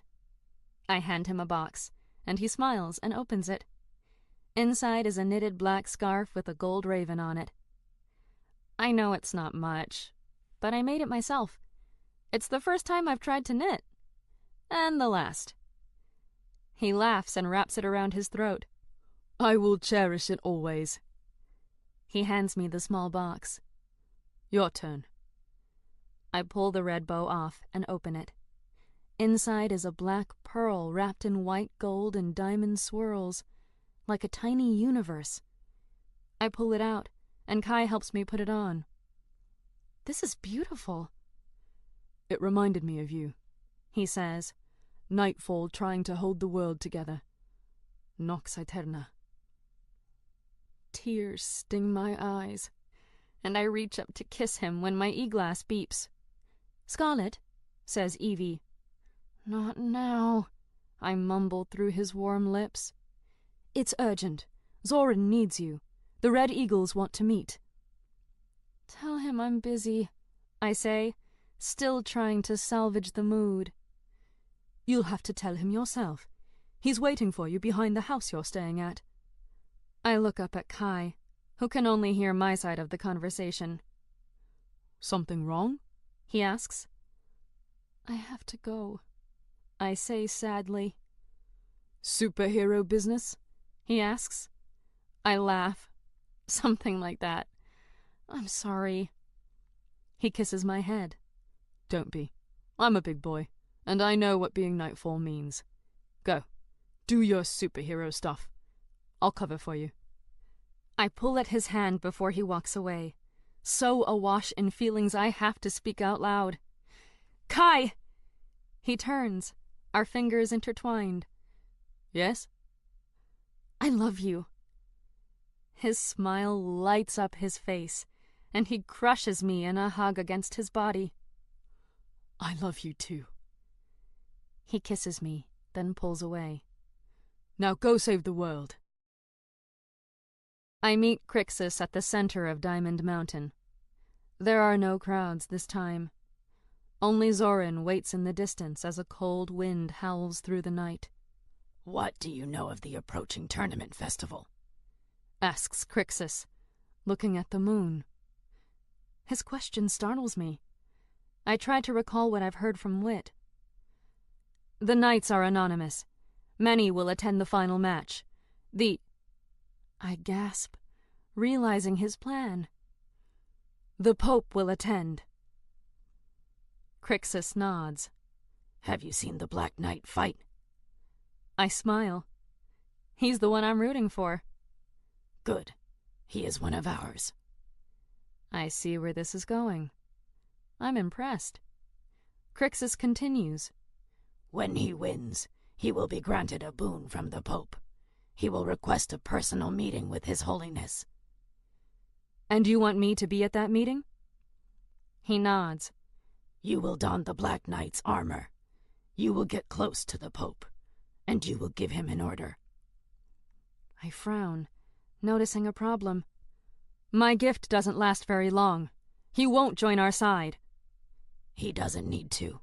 You will order His Holiness to commit suicide. I grit my teeth. I don't murder people for political gain. Then how about to right wrongs? To purge the world of a man who slaughtered into near extinction your own kind. He ordered the annihilation of all Nephilim. I sigh. I know all this, but what would killing him accomplish? Someone else will just take his place. We have an agent amongst the cardinals, says Crixus. We will make certain he is elected as the new pope. Who is it? Forgive me, but I cannot say. If our plan was to fail... Then I'd be captured. Yes, and I would rather have our agent's identity a secret. But with him as the new pope, we will have real influence. The pope controls the orders, and the orders control most of the world. With the right pope, we can end this war for good. He holds out his hand. So, do you agree? I pause. This plan can give me access to the most powerful person on Earth. This plan can end this war years before I imagined. This plan can change everything. But there is something I must know. Why do you fight against the orders? Crixus drops his hand. He sits on a stone, drawing circles in the dust. When the war began, my parents supported the Nephilim in secret. They understood there was no reason for the fighting. Only a reason for a strong leader to keep the peace. His voice loses its normal calm, turning to rage. They were discovered, and they were executed. I will not forget what they taught me. I will find the leader they spoke of, and I will bring peace. He follows his parents, as I do. I hold out my hand. Perhaps together we can be that leader. Perhaps together we can bring peace. Perhaps. He shakes my hand. I grip his hand harder. No one but the Pope must be harmed. Other than the White Knight, no one else will be. He lets go of my hand and walks away. I join Zoran on the podium to explain our plan. He doesn't respond for a while. When he does, he doesn't face me. If it's between killing the Pope or staying alive, stay alive. I touch his face with my hand, turning his head toward mine. I will. When I return to the cabin, I can tell the mood has shifted, and it's my fault. I enter, kicking snow off my boots at the door, when Corinne grabs my hand and pulls me back outside. "What's going on?" she asks. "I just needed some time alone," I say. "I'm sorry. I didn't mean to spoil the fun." She does this cute, scrunched-up thing with her face that makes her look like an angry puppy, and I resist the urge to laugh. "Scarlet, I know there's something more." She tugs at a strand of red hair. "And I know for whatever reason you can't, or won't, tell me. But my brother is in love with you, and I don't want to see him hurt." My heart has felt so much lighter since the trial, since Kai found out about me and still accepted me. But I hate lying to my other friends. It hurts them, and it hurts me. I put a hand on her shoulder. I promise I won't hurt him. I love him too. Her eyes light up. "You do?" I nod. I already told him. "We are official. We were going to tell you this weekend." She squeals and hugs me while jumping up and down. "That's the best thing I've heard in a long time." She pulls away, still smiling. "And you're happy?" I smile big this time. "I am. Very happy." "And he's happy?" I laugh. "I sure hope so." She squeals again. "We are so totally going to be sisters-in-law someday. I can feel it." I can't help but hope she's right, as we head into the den of warmth and holiday cheer, and Kai hugs and kisses me. He tastes like peppermint. For the first time since my parents died, I feel like I could be happy. Truly happy. Chapter 22. The White Night. When we return from the cabin, I make excuses, kiss Kai goodbye, and fly to the cathedral. When I enter, I'm greeted by Carter, who is weaving fragrant garland and white blinking Christmas lights over the banister. The rest of the cathedral could pass for Santa's workshop, with lights, a huge tree, and decorations everywhere. "Wow, it looks amazing," I tell him. He smiles. "Thank you, miss. Everyone's in the war room waiting for you." "You should join us," I say. I hold up my bag of gifts. "One of these is for you." He tilts his head, an unreadable expression on his face. "For me?" "Yes, of course. It's Christmas after all." "I don't believe anyone has ever given me a holiday gift before," he says. "Really? That's awful." I reach for his hand. "Come, join us." I lead him up the stairs. "By the way," I say, "I realized I never properly thanked you for my apartment." "You thanked me when I gave you the key," he says. "But I didn't thank you after seeing it. I don't know how you did it, but that's the apartment of my dreams." He bows his head. "I'm glad it pleases you, miss." We enter the war room. There's another Christmas tree with blinking lights and a glowing angel at the top. On a table near the tree is another angel, this one spun from colored glass and surrounded by baby angels. "What's that?" Carter walks over. "That is Lilith and her children." "They sell these in stores?" I ask, shocked. Carter chuckles. "No, I made it." "Beautiful." I walk over to the table, which is laden with cookies, drinks, and 2 goblets of blood. Zoran is raising one to his lips. The other is placed in front of the seat next to him. I sit and sniff the contents. "I take it this one is for me?" "I don't think TR or Trix would particularly enjoy it," he says. Trix turns from the Christmas tree and smiles. "He's right about that. But you two come over here. It's time." TR turns on Christmas music, and we all move to sit around the fireplace as we exchange gifts. "Me first," I say, passing out boxes wrapped in reindeer paper. "You have to open them at the same time." They all tear into their gifts, and Zoran holds his up first, a small frown on his face. "Pajamas?" I nod, smiling. "Look at the shirt. Nox Eterna. And the bottoms are made of silk." He shakes his head. "I cannot wear this to bed." "Why not?" I ask. He looks at me, a sly grin on his face. "Because I don't sleep in pajamas." It takes a moment to catch his meaning, and I blush. "You can wear them around the cathedral then," I say, "for casual days." He looks at me as if the concept of casual days is repulsive to him, and I laugh. TR pets his pajamas and smiles. "So silky, so soft. I can't wait to put these on. Thanks, Nightfall." Trix grins at TR and holds the shirt up to her chest. "I love it. Thank you." Carter is still acting oddly, his face a perplexing combination of sadness and happiness. "I am speechless. I will treasure this always. Thank you." "It's a tradition in my family," I explain.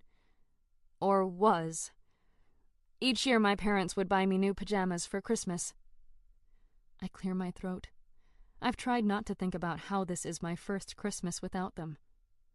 It's too hard. "You're my family now," I tell them.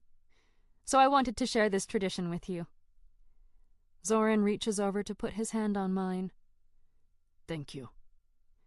I nod. swiping away a tear. Zoran hands me a gift wrapped in black, sparkly paper with a silver bow. From all of us. I open it and smile. Inside is a new cloak, black with silver hem, black leggings, and a black tunic with a silver tree of life embroidered on the chest. The material is soft, light, exquisite. Eden Fashionables. You had this made? For me? Zoran nods. We did. Trix grins. It can't be comfortable wearing your full armor here all the time. We thought this might help. There's more, says TR. I pull out a long black gown embroidered with the silver tree. Zoran smiles. In case you ever feel like wearing a dress. It's stunning. Thank you all so much. I fold everything and put it back in the box as Zoran hands me a small black pouch. This is from me, he says. I open it and find a tiny silver cylinder. Turn around, says Zoran.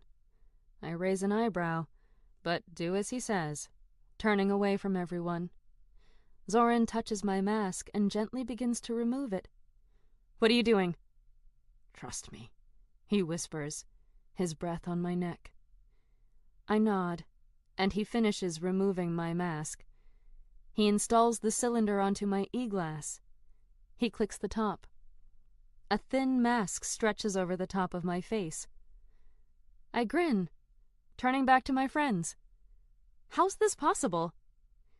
Trix relaxes in her chair. It took some modification of the current easy technology, but it wasn't too hard. Thank you all. These are amazing. Carter excuses himself to bring us more refreshments, and Trix and TR leave to try on their pajamas. Zoran stays with me, his eyes distant. I don't like you going to the tournament alone, he says. I should be there. You and the other Dark Templars would be recognized, I say. It's going to be fine. I'll watch the tournament with everyone else, and when it's time to face the Pope, I'll be in full armor. I'll be okay. He turns to me and grips my hand. I hope you're right, Scarlet. I can't lose you. A few days after Christmas, the festival begins. Lottery winners all over the world arrive at the island, partaking in the exclusive events. They purchase replicas of ancient swords at the market. They view exotic animals at the zoo. A mime follows unsuspecting visitors, changing into different colors. A zenith juggles fireballs. A lady selling black market puppies engineered with wings argues with an officer. There is no end to the entertainment. Wit drags me to some of the events, but I mostly avoid the commotion. Soon the Pope will arrive, and I will have to face him. My stomach turns at the thought. And it's what I think of most. At the week's end, the tournament begins. Thousands of people file into the arena, which, while always impressive, is now doubly so with colorful flags positioned throughout and banners draped over rock and stone. How will the people at the top see anything? I ask Wit as we search for seats. They'll watch it on the screen. What screen? His eyes light up. You'll see. We pass all kinds of people, some dressed in armor, some dressed in Eden Fashionables, and some wearing nothing but underwear, their bodies painted in white and black. The siblings dress in elegant clothing fit for royalty. Corinne wears a stylish pink and white gown, while Kai and Wit wear gold and black vests. Kai's sword hangs on his hip. It's for the cameras, they tell me. Since I'll likely be on those cameras as well, I'm wearing my fanciest jeans. As one who is dating the Prince of Ravens, I have responsibilities. My friends and I find the special area reserved for royalty and guests. We're near the bottom and will see all the action up close. To our right, a part of the arena juts forward, offering the best seats of all. Will the Pope be there? I ask. Wit nods, along with his personal guard and guests. My grandfather, who is in a special booth for the grandmasters and order leaders, waves me toward him. I excuse myself and weave through the crowds. "Are you enjoying the festivities?" he asks. It's amazing, I say, my stomach full of fluttering butterflies. "I haven't had a chance to speak with you in some time, but I wanted to let you know I looked into the situation with the creature that attacked you and your friends." He has my full attention. What did you find out? He shakes his head, his long white hair parted and wrapped in leather strips. "Not much, I'm afraid. There's a top-secret government research facility on the island, and they confirmed that just before the trial, one of their specimens escaped. They haven't confirmed how, but it matches what you described. It could be an unfortunate coincidence." I narrow my eyes at him. I don't think you believe that. And besides, you weren't there. You didn't see how laser-focused it was on Kai. It was sent to hunt him. It was no coincidence. He nods with a small frown. "I was afraid you would say that. I will keep looking into it. Now go. Enjoy the show." Thank you, Grandfather. I head back to my seat as a battle begins below us. This isn't the final fight, but entertainment while people are seated. A projection appears on the other side of the arena, showing the blue and red knights fighting. It's using the people and seats as its canvas. It's the largest display I've ever seen. "Amazing, huh?" asks Wit. I nod. An hour passes, and the Pope arrives, the crowd standing as he is seated. The entertainment ends. The black and white knights emerge, and the people explode with cheers. These two are among the greatest fighters in the world and have made it to the championship. To most, they represent the pinnacle of society, the heroes children strive to be. To me, they are pawns in a much greater game. I try not to think of their families and friends. This fight is to death or yielding, and no one has yielded in years. One of the knights will die, and it must be the white. The competitors march to the center of the arena. They both wear heavy plate and wield giant blades the size of my body. I nudge Kai, who sits beside me. Their swords remind me of yours. He nods. "Their sponsors provide them with the best equipment possible, and these two have accrued many sponsors." Who do you think will win? I ask, remembering that Kai is good enough to compete himself. "The White Knight," he says. Wit tisks beside us. "So sad that you are wrong, brother.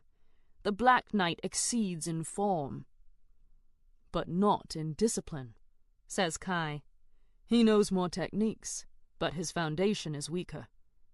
"Care to place a bet?" Kai shakes his head. Wit rolls his eyes. I sigh, hoping Kai is wrong. For if the White Knight wins, our plan fails. I message Crixus. Remember, no one must be harmed. He responds verbally. "Have I not earned your trust yet?" The Pope stands, covered in a white hood and robe. He lifts his arms and addresses the crowd. "May the games begin!" A horn blares through the arena. The Black Knight dashes at the White, striking with no pause. His assault is relentless, driving the White to the edge of the arena. Wit grins at Kai. "Still confident in your predictions, brother?" Kai shrugs. Corinne's eyes are glued to the match. They're so fast! I nod.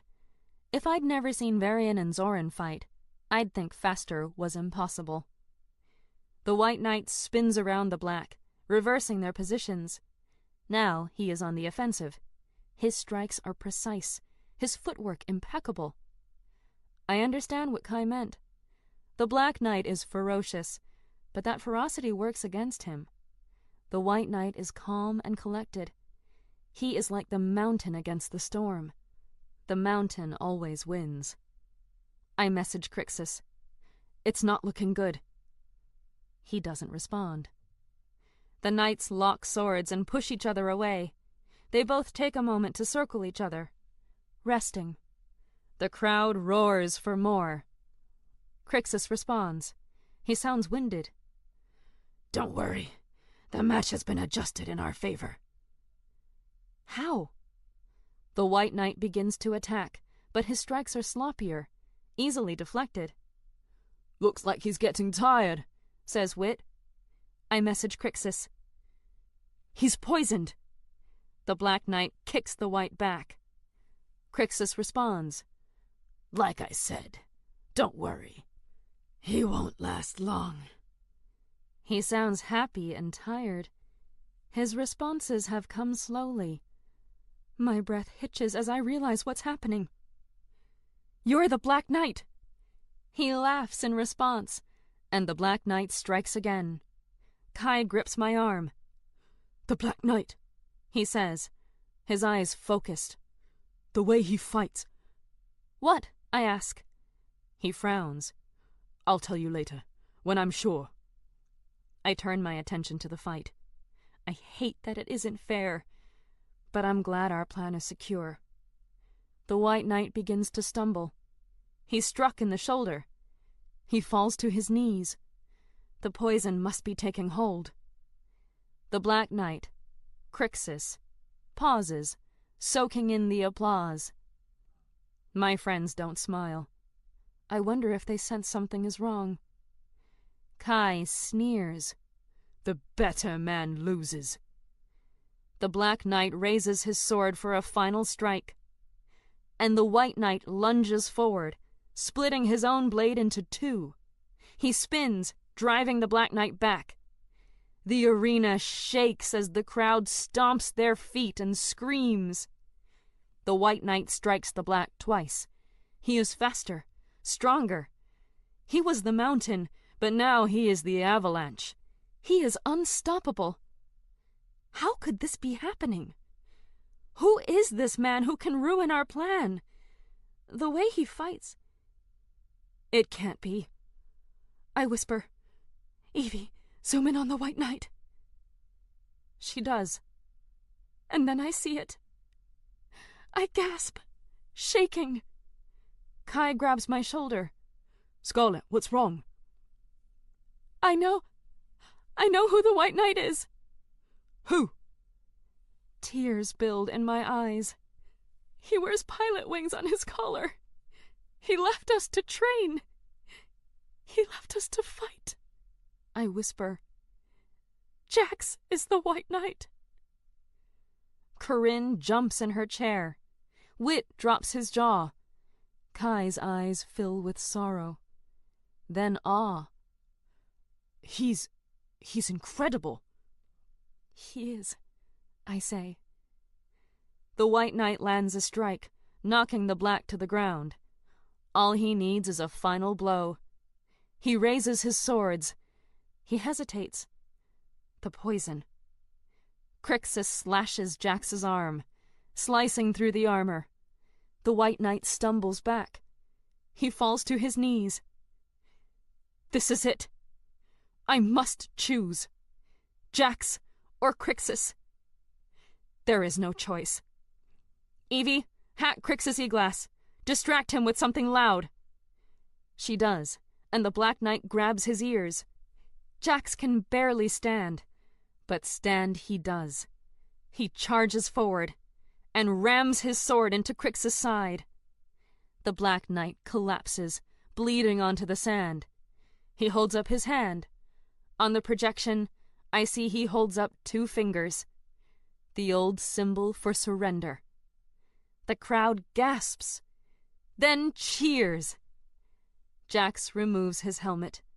His brown hair falls in his eyes. He smiles, and everyone is silent.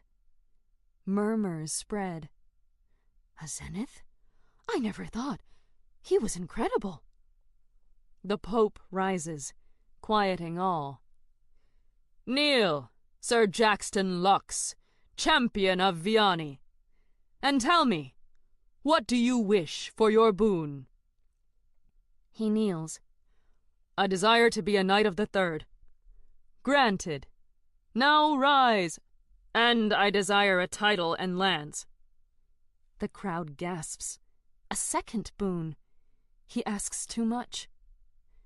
The projection shows the Pope, his face young and cold. He grins. So be it. You shall no longer be Sir Jackson Lux, Knight of the Fourth, but Lord Jackson of the House of Lux, Knight of the Third, Champion of Viani. Rise, White Knight. He rises, and the crowd erupts in cheers. Jax raises his sword. Upon my land, I shall build an academy, and there all Zeniths will be welcome to train and master their abilities. All Zeniths will be treated as people, because it is what all Zeniths deserve. My heart flutters. Jax has changed.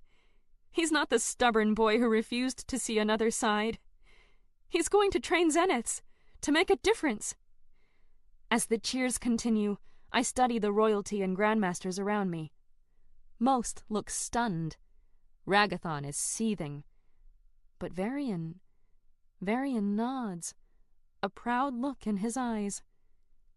And I realize he was Jax's first sponsor. Few of the royalty appear to share his view, but this fight wasn't for them. This fight was for the people. Thousands of them fill the seats, and they begin to chant, All Zeniths! All Zeniths! I wonder if they believe their words, or are they so easily persuaded by charisma? And then their chant changes. Jax! Jax! Jax! He's doing it. He's rising up the ranks, and he's changing the world. I smile and meet his eyes. For the first time, he notices me. He grins. And then he collapses, shaking. I jump from my seat. The poison isn't done. Crixus begins to stand. He talks into my e-glass. This isn't over. We can still win. Red Eagles, these people have lost their way. Destroy them. Explosions tear apart the arena, blowing the people across from me into bits of flesh and bone. Soldiers of black and red jump from the roof, slowing down with thrusters. They land in the sand and begin to fire. Crixus stands over Jax. He places a blade at his throat. He speaks, his voice amplified for all to hear. Goodbye, Lord Jax of the House of Lux. The others of your kind will soon join you. He raises his sword, and Kai jumps into the arena. His blade extends into a whip, yanking Crixus toward him. The Black Knight twists free and counterstrikes. Kai blocks, and they fight. I am surrounded by smoke and fire and dust and death. I am surrounded by the consequences of my actions. I sided with Crixus. I encouraged him to be the leader his parents dreamed of. And that leader does not lose. The Pope disappears into the arena. The Red Eagles jump after him. I jump after Kai. The people I care for will not suffer because of me. Kai and Crixus trade strikes. Crixus is injured, but Kai has no proper armor. They are matched. Evie, hack Crixus e-glass again. I can't, she says. He's disabled it. Then I have to fight. Dust and smoke spiral around me, clouding my vision. I stop at Jax. He's trembling, but he's alive. I grab one of his swords and charge at Crixus. The Black Knight spins away, striking me with an armored fist. I fall to the sand. Kai attempts to take advantage, but Crixus blocks in time. Kai strikes again, driving him back. I need to help, but they are far more skilled fighters, and my ability won't work through the Black Knight's thick armor. I need another weapon. I find a fallen eagle. I grab their gun and aim at Crixus. I fire. The Black Knight's shoulder plate explodes, and he stumbles back. Kai charges, ready to strike. He stops. His eyes narrow at something through the dust. A red eagle, holding a blade to Corinne's throat. Her dress is torn and blood-splattered, her eyes an inky mess from tears and makeup. But she doesn't look harmed.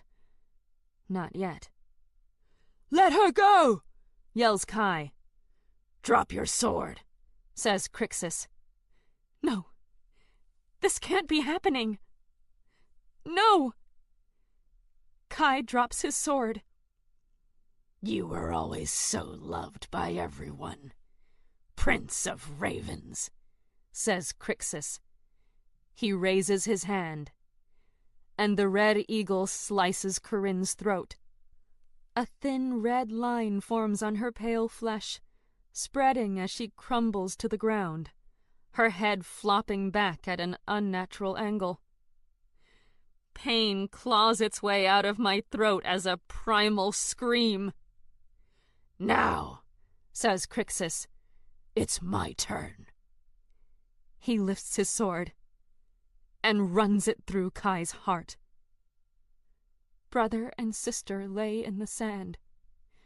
Their hands reach for each other as blood pools around them, as the life leaves their eyes, as death claims them. I fall to my knees, weeping. Emotions overwhelm me. Rage for Crixus, sorrow for Kai and Corinne, disgust at myself and what I have wrought. Crixus gestures to his soldier, and they disappear into the smoke and dust. Nothing can be seen around us through the billows of brown clouds. There is still something I can do. An impossible choice stands before me. One I must make in between heartbeats. Save Kai, or save Corinne. I can't save them both. Whichever choice I make will weigh on my heart forever.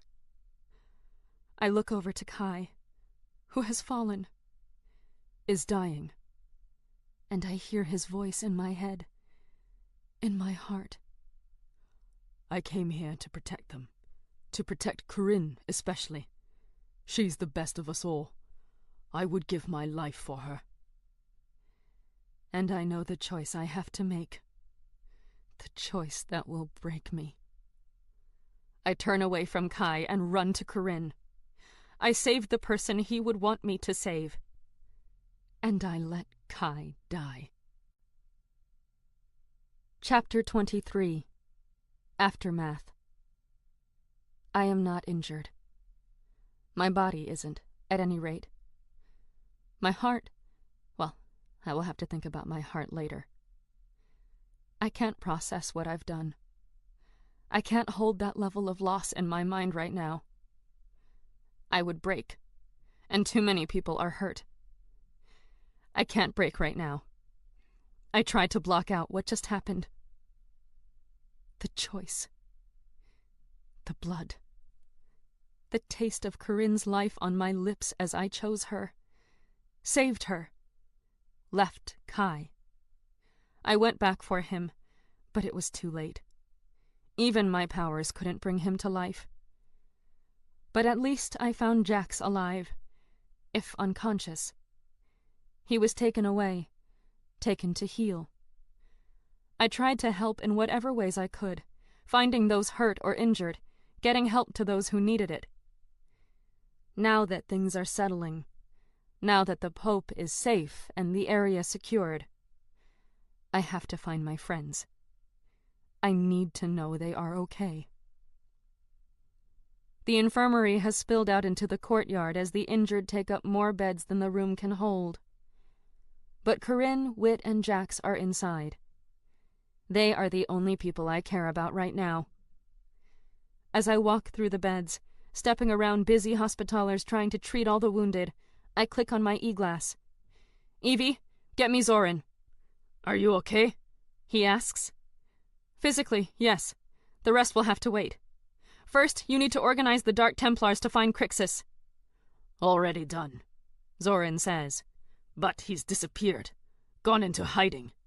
We can't track him. I want to punch something. Okay, keep trying and keep me posted. I have to go. I click off my e-glass and walk into the infirmary. I see Corinne sitting up on a stretcher drinking some life force. She's going to be drinking a lot of that now. This isn't the time to tell her. I don't know when that time will be, but it's not now. I walk over and hug her. Are you okay? I ask. Miraculously, yes, she says. I know this sounds crazy, but I just have this feeling that I was hurt a lot worse. But I seem to be okay. She places a small hand over her throat, which is covered in a gauzy white bandage. It looked a lot worse. I lie. The cut didn't go deep. It should heal fast. Her eyes fill with tears. Scarlet, how could this happen? I don't understand. How could Kai? She can't finish the sentence. And I don't blame her. I'm not ready to cry. I can't. So I hug her again and sit next to her on the bed. I know. She sniffs. Whit's okay. He's hurt, but not horribly. He's flirting with all the nurses, of course. She kind of laughs, though I can see it hurts her heart. I kind of smile. We will all be kind of okay, and kind of not. Because how are you ever okay after something like this? I think he can't accept what happened to Kai yet. He's not ready. I nod. I'm not ready either. Have you heard anything about Jax? I ask. She shakes her head. They aren't telling us much. And they aren't letting me or Whit go, even though these beds would be better used for someone truly injured. She glares at the staff bustling around. Just because of our royal blood. We don't deserve special treatment. I kiss her forehead. Just rest. Everyone who needs a bed has one. I have no idea if that's true or not, but it seems to make her feel better. I need to find Jax, I say, squeezing her hand. Will you be all right? She shrugs. I guess we all have to be all right now. Don't we? I nod. I guess so. I'll check on you soon. It takes me a good 20 minutes of panic-induced searching to find Jax. Corinne was right that no one's being forthcoming with any information. When I do track him down, he's in his own room and is still unconscious. From the poison or injury, I can't tell. Evie, I say to my e-glass, can you hack into the medical records and find me anything on Jax's condition? I've tried, but they aren't using the database. It seems in the chaos they are using paper charts. Great. I lay my hand on his, my heart torn apart. I can't lose you, too, I tell him. Tears flow then. I can't stop them. I rest my head gently on his chest to hear his heartbeat. It's strong and rhythmic, and my tears spill onto his bandaged chest. Be well, okay? I run a finger over his forehead, pushing aside a strand of hair. I need you. I stand and walk toward the door when I hear his scratchy voice call out my name. Scarlet. I turn, tears still falling down my cheeks. Jax? I run back over to his bed and hold his hand. He pushes himself up and wipes a tear from my cheek. I'm okay. He pulls me into a hug, and I try not to squeeze too hard. I missed you. He speaks into my hair, holding my head in his hands. I missed you too, Star. I spend the next 2 days hovering over the people I love, but also wishing I could disappear and be alone. I'm watching Corinne constantly, looking for signs of her transformation, trying to think of how to tell her what I did, and what it cost us all. We're sitting in the dining hall. I'm sipping a Life Force and watching Corinne, who pushes food around on her plate. Whit leans in. You sick? She shrugs. Just not hungry. You have to try, he says.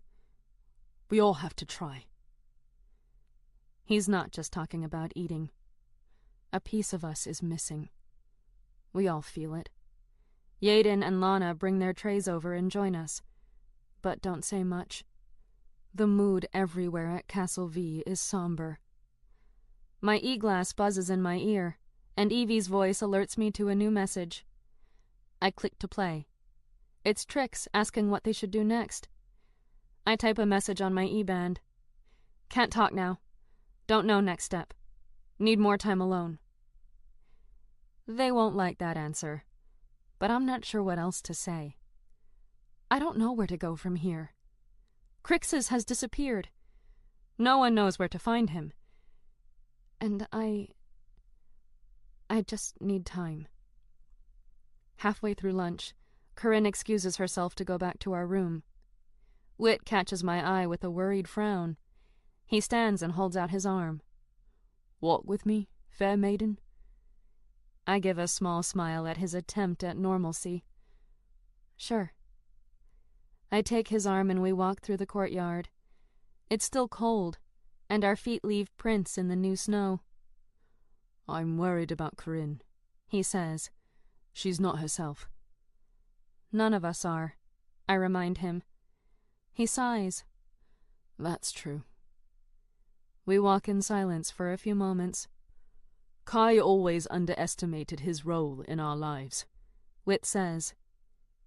He was my hero. I wanted to be just like him. I don't think he...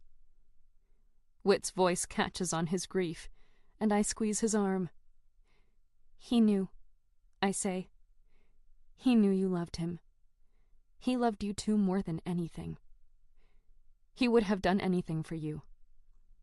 He did do anything for you. Whit looks at me with a small smile. He felt the same about you.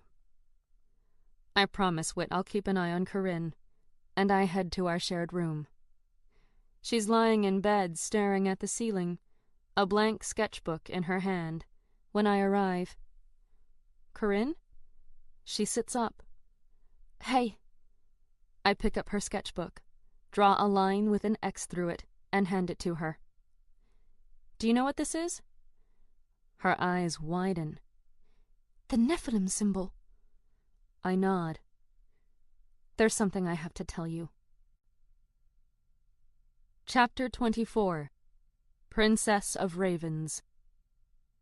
After I finish explaining, Corinne is silent, but a war rages on her face. How could it not? Her best friend is Nephilim, and now she is as well. I don't know what the future holds for us, but I hope for the best. I hold out my hand. Let me show you something. She turns away. Does anyone else know? Only the one who turned me. A moment passes. I remember Zoran's words. It's much harder to fight a friend. I pray I don't have to fight Corinne. Another moment. I consider what to do if she decides to turn me in. Do I make her forget this conversation? Do I expose her as Nephilim first? I tremble, unable to think any further. Another moment. Corinne turns back, fire in her purple eyes. She takes my hand. Show me. Show me everything. We drive to the cathedral, and she watches me change into Nightfall before we approach the gates. I hand her my old black mask and an easy dye pack. You can't go in looking like the Princess of Ravens. She nods, dons the mask, and dyes her hair black like mine. Then she pulls a cloak over her head. Good enough? Your eyes, I say, They give you away. I hand her an easy eye. When she looks up, her eyes are golden. I nod in approval and begin the tour. First, I show her the houses and where the recruits train on a field with Zorin. I show her where the ground opens up and the Night Raven emerges. The whole time, she doesn't speak. As we walk down the path, Alan bows at my side and holds out his hand. A blessing, darkness. I touch his palm, and he returns to practicing swordsmanship. Corinne frowns. It's to inspire them, I say. She doesn't respond. When we arrive at the cathedral, she enters first. I start to follow when Zorin grabs my shoulder. He whispers in my ear, "If she is not with us, she will not leave this place." I know. I follow Corinne inside. She stands before the golden cross. Her hands are clasped in prayer. You have heard my story, I say, and I ask her the question Wit asked me so long ago. The question I have never stopped pondering. Am I the hero, chosen to save my people, or the monster, destined to destroy them? I don't look at her. For if I look at her, and she rejects me, I will collapse. A part of me will break. Tears build in my eyes. I do not look. Corinne touches my hand. You're my friend, Scarlet. You're my friend. And she holds me. And we both let the tears flow. Are you ready to meet the other Dark Templar leaders? I ask, after our tears have dried and we have sat in silence for some time, lost in our own thoughts, our own sorrows. She nods.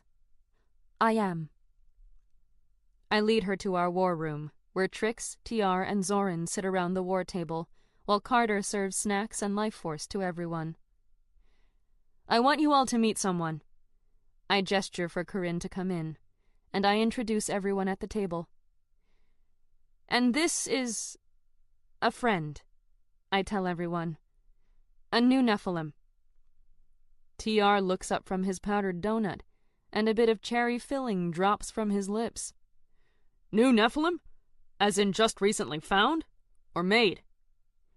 Made, I say. To save her life. So this is a thing we're doing now? He asks. Making Nephilim? TR looks over at Zorin. Did you put her up to this? I bring my palm down on the table and the sound shuts everyone up. He didn't put me up to anything, and this does not mean we have a new policy of making Nephilim. It was an isolated situation that required an immediate action. I made the choice alone, and I alone take full responsibility for her. Does she have a name? Trix asks. I look over at Corinne. We haven't discussed code names yet. Raven, she says, surprising me. You can call me Raven. Nice to meet you, Raven, Trix says, smiling. TR isn't smiling, though. So another person with a secret identity you can't even share with the group? Zorin stands and stares down at TR. Nightfall has to keep her identity a secret from everyone, if she is to accomplish the mission we all share. She is not a known rebel like you and Trix. She is not someone who has long since been forgotten by history like Carter and me. She and Raven have identities outside these walls that help us all with our mission, and thus need to be protected from everyone, even you. TR sneers at Zorin. But you know, don't you? What makes you so special? He saved my life, I say. He turned me. That is what makes him so special. And I'm done arguing about this, TR. You can stay and accept that some of us have to maintain a secret identity from even our most trusted allies. Or you can leave. It's your choice. I want him to stay. I hope he hears it in my voice. but I will not continue to defend my need to wear a mask. He sinks back into his chair, exhaling all his rage. You know I'm in, Nightfall. I don't like the masks, but I'll shut up about it if I have to. Thank you, TR. I sit at the table, Zoran to my right, Corinne to my left. Do we have any news on Crixus since the tournament? I ask, getting down to business.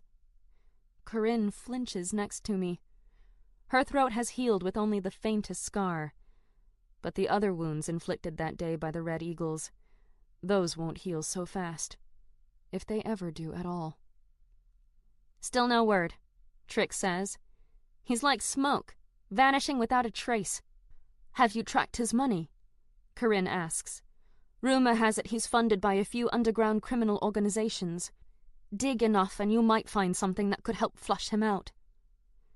TR nods, a growing look of respect on his face. That's not a bad idea. I'll get my people on it. Corinne nods.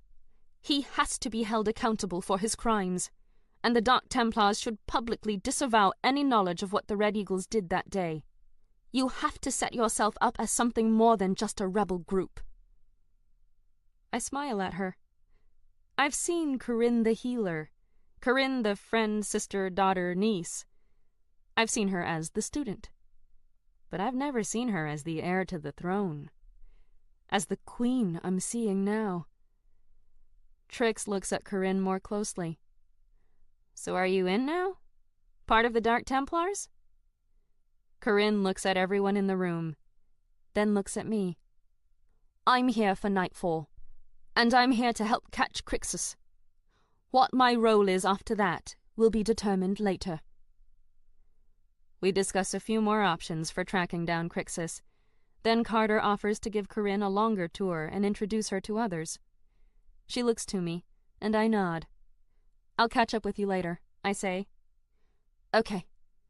She hugs me, then whispers in my ear. I meant what I said. I'm here for you.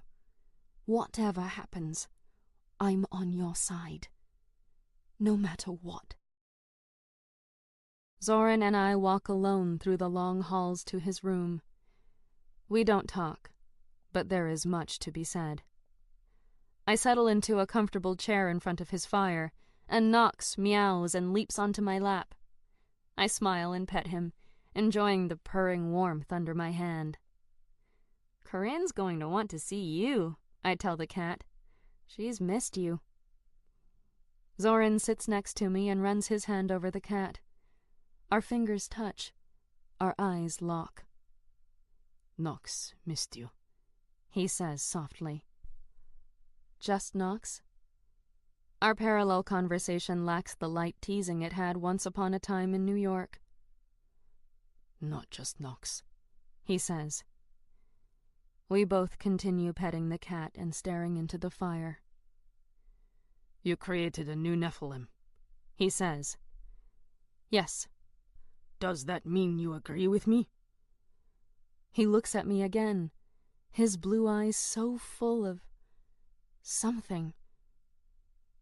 I don't know, but I agree there are times it is the right and just thing. I say. Scarlet, what happened at the arena? He's not asking about the politics. Or Crixus. He knows all that. He's asking a far more personal question. One I find hard to answer. She would have died. They killed her and Kai. I had to choose. It hurts to speak the words, to acknowledge out loud to another person what I did. Why her? He asks, his voice so quiet I can barely hear him. Why not Kai? You loved him, did you not? Is there pain in his voice? Yes, I did. I love her, too. He would have wanted her to live. If I'd saved him, he would never have forgiven me. Or himself. He once said she was the best of them. She will make a great queen someday. Zorin nods. She will. She has what every truly great ruler should have. Compassion, empathy, intelligence, and courage. I thought you didn't like the ravens. I thought you'd be glad Kai is dead. He grabs my hand and looks into my eyes. I never wanted this, Scarlet. I never wanted you hurt. I know the pain of losing someone you love, of feeling responsible for their death. I would never want that for you. Your wife, Danica? He nods. What do you want now? He asks. I want to find Crixus and kill him. I pick up Nox, holding him against my chest, as I go in search of Trix. I find her in the north wing, in her bedroom, reading.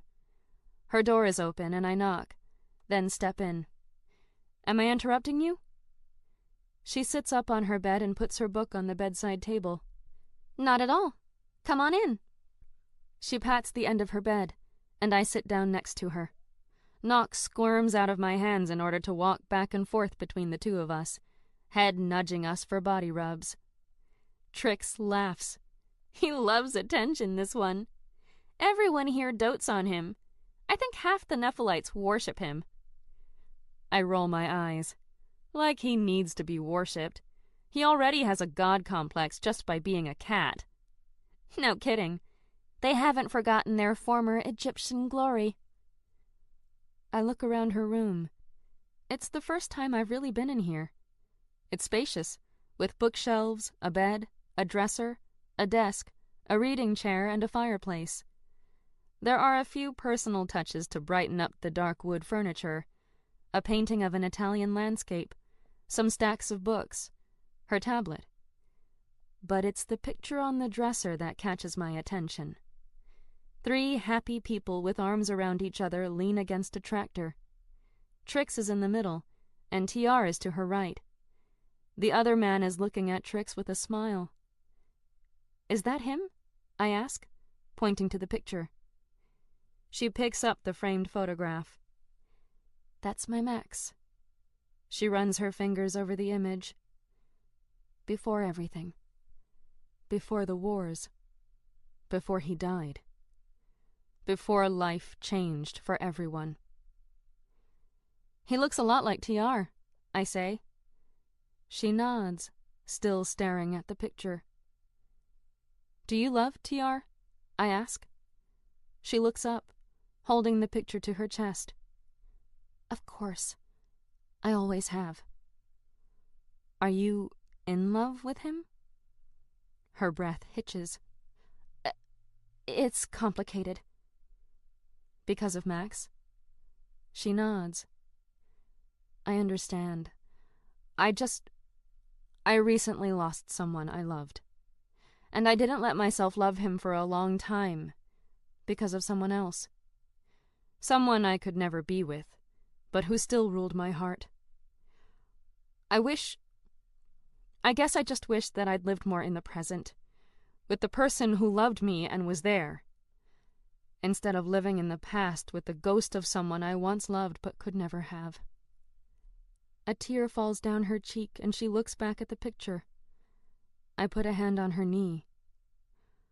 Word of advice from someone who probably shouldn't give advice on love? I ask. Trix chuckles, nodding.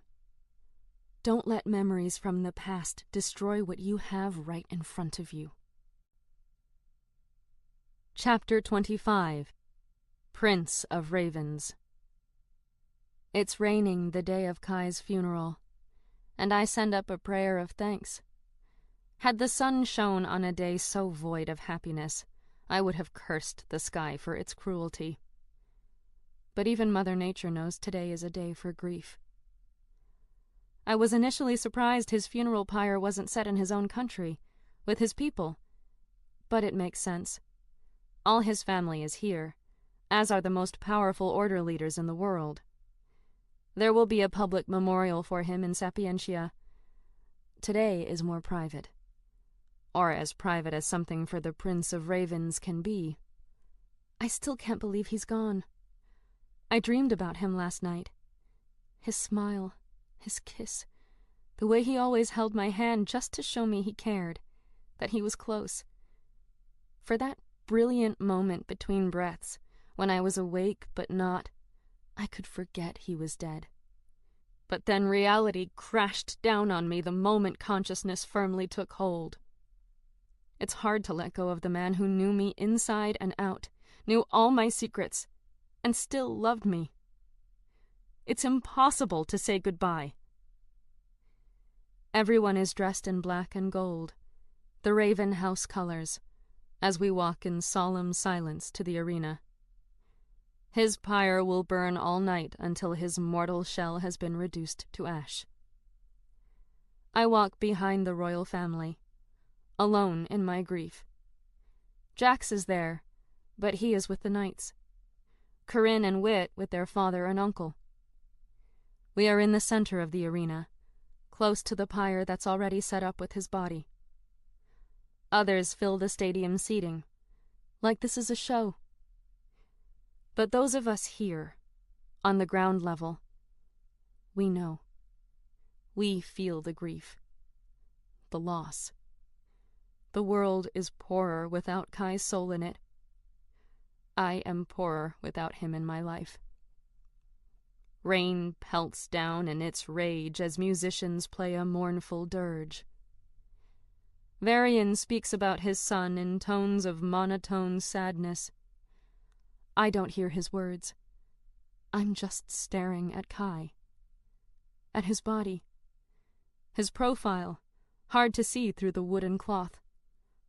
But there. His strong jaw, the lock of hair that always falls into his eyes, even in death. He could be sleeping.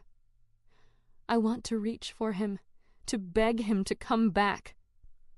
I've gone over that night in my mind countless times. Could I have saved them both? Could I have done something different? But I never see another way out. Except one. I realized it after. The horrible truth that will forever haunt me. I killed Kai when I saved Jax. If I had let Crixus win, his rebel group wouldn't have needed to revolt, and Kai and Corinne wouldn't have been caught in the crossfire. A life for lives. Choices that bleed crimson consequences. It's silent now as Varian sets fire to the pyre. The heat whooshes around me like a living thing, burning not my skin, but my soul. The smell is spicy and smoky, incense covering the smell of burnt flesh. The rain beats down harder, but the fire is fueled with a fast-burning chemical. No matter how hard the rain, or my heart, rails against this, Kai's body will be dust by morning. And I will not leave until the flames have died out. I will hold vigil through it all. The crowd in the stadium leaves after the initial ceremony, once the fire has burned its first blast. But others stay longer. Kai's family, Jax, Kira, Thane, my grandfather and the Order Council members. Me. I don't know how long I've been standing here, my legs cramping and my body shivering with cold, when Ragathon walks over, his face a mask of grief and pain. The moment he steps close enough, I hold my hand, palm facing him as water streams down my face. Please, not today. I know you hate me. I get it. But not today. Not right now. Not here. I'm pleading, begging, my voice cracked with pain and tears. I have no fight in me right now. Only sadness. Only loss. He shakes his head. I didn't come here to fight you, Miss Knight. For this night, let us call a truce. We both lost someone we loved deeply. I came here to offer my condolences, such as they are. He loved you, and I could see you loved him. You brought him more joy in these last few months than I think he's ever had in his life. I wanted to thank you for that." Before I can say a word in reply, he walks away, his back straight, spine stiff. Something in me cracks, and tears pour out of my eyes. I thought I'd used them all up. How many tears can one person produce in such a short time? His momentary kindness has stung me more than his hatred ever could. The long night of standing vigil feels timeless. Once night cloaks us in its blanket, the fire seems to burn brighter, stronger, filling the sky and all around me with its fierce hot light. But as the first rays of morning sun cast its fingers over the arena, the fire dies down to almost nothing. Only Varian, Ragathon, Corinne, Wit, Jax, and I remain. My eyes blur with yet more tears as the final embers fade in the pile of ash. And then a sob escapes, clenching my chest and gripping my body with the finality of this moment. He's gone, and he's never coming back. My prince is gone forever. Small crowds return to the pyre, hoping to catch a last glimpse before his remains are packaged and returned to his country. Thane and the council members also join the royal family. Even Ragathon's wife returns, daughter tugging at her hand, to stand by her husband. I still stand alone in my grief, in my bitter goodbye to a great man. I wipe my tears away when Corinne walks over to me holding Kai's sword, her own face red with the evidence of her pain. She hands me the sword, and I take it, confused. "He left it for you, in his will. He wanted you to have it." "But why did he have a will?" "He couldn't have known." She gives a small, sad smile. "We are royalty. We always have instructions for the eventuality of our deaths. We updated them before the trial, and I believe he amended his even after, to add this." She hands me a thick cream envelope with the raven seal on it, and my name scrawled on the front in Kai's script. "Thank you," I say, through tears. She nods. "He loved you. He said your family."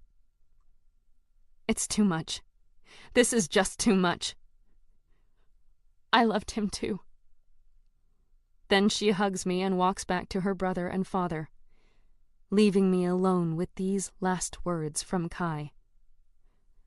I open the letter, letting the rain fall on the paper, smearing the ink with the tears of heaven as I read. Dear Scarlet, if you're reading this, I died a lot sooner than I imagined. That's unfortunate, because I had plans. Plans that involved convincing you to run off into the great world with me. I know you wouldn't have agreed, not with your other responsibilities, but I would have tried. Failing that, I would have stayed in this messed-up political quagmire. I would have stayed, and done my best to protect you, all the parts of you. I would have tried to help you in your cause. I would also have tried to convince you to marry me, eventually. We could have been happy, you know. I loved you enough. We could have made it work, despite everything. But, alas, like Romeo and Juliet, I told you we should have gone as them, we were never meant to be. But Scarlet, what we had, it was real, and I regret nothing. I don't know what happened to me, but if there's any chance it involved your other life, then don't do what I know you'll do. Don't blame yourself. don't take on my death with everything else, regardless of what happened. I knew the risks in loving you, and I took them. I'd do it again in a heartbeat, if I still had a heart that beat. So, now what's left? Take my sword and kick some butt with it. Make the world a better place. And know that wherever my soul is now, I'm rooting for you. Yours forever, the Prince of Ravens. When I look up from the letter, I can barely see through the tears. I tuck it into my cloak and hold the sword close to my chest.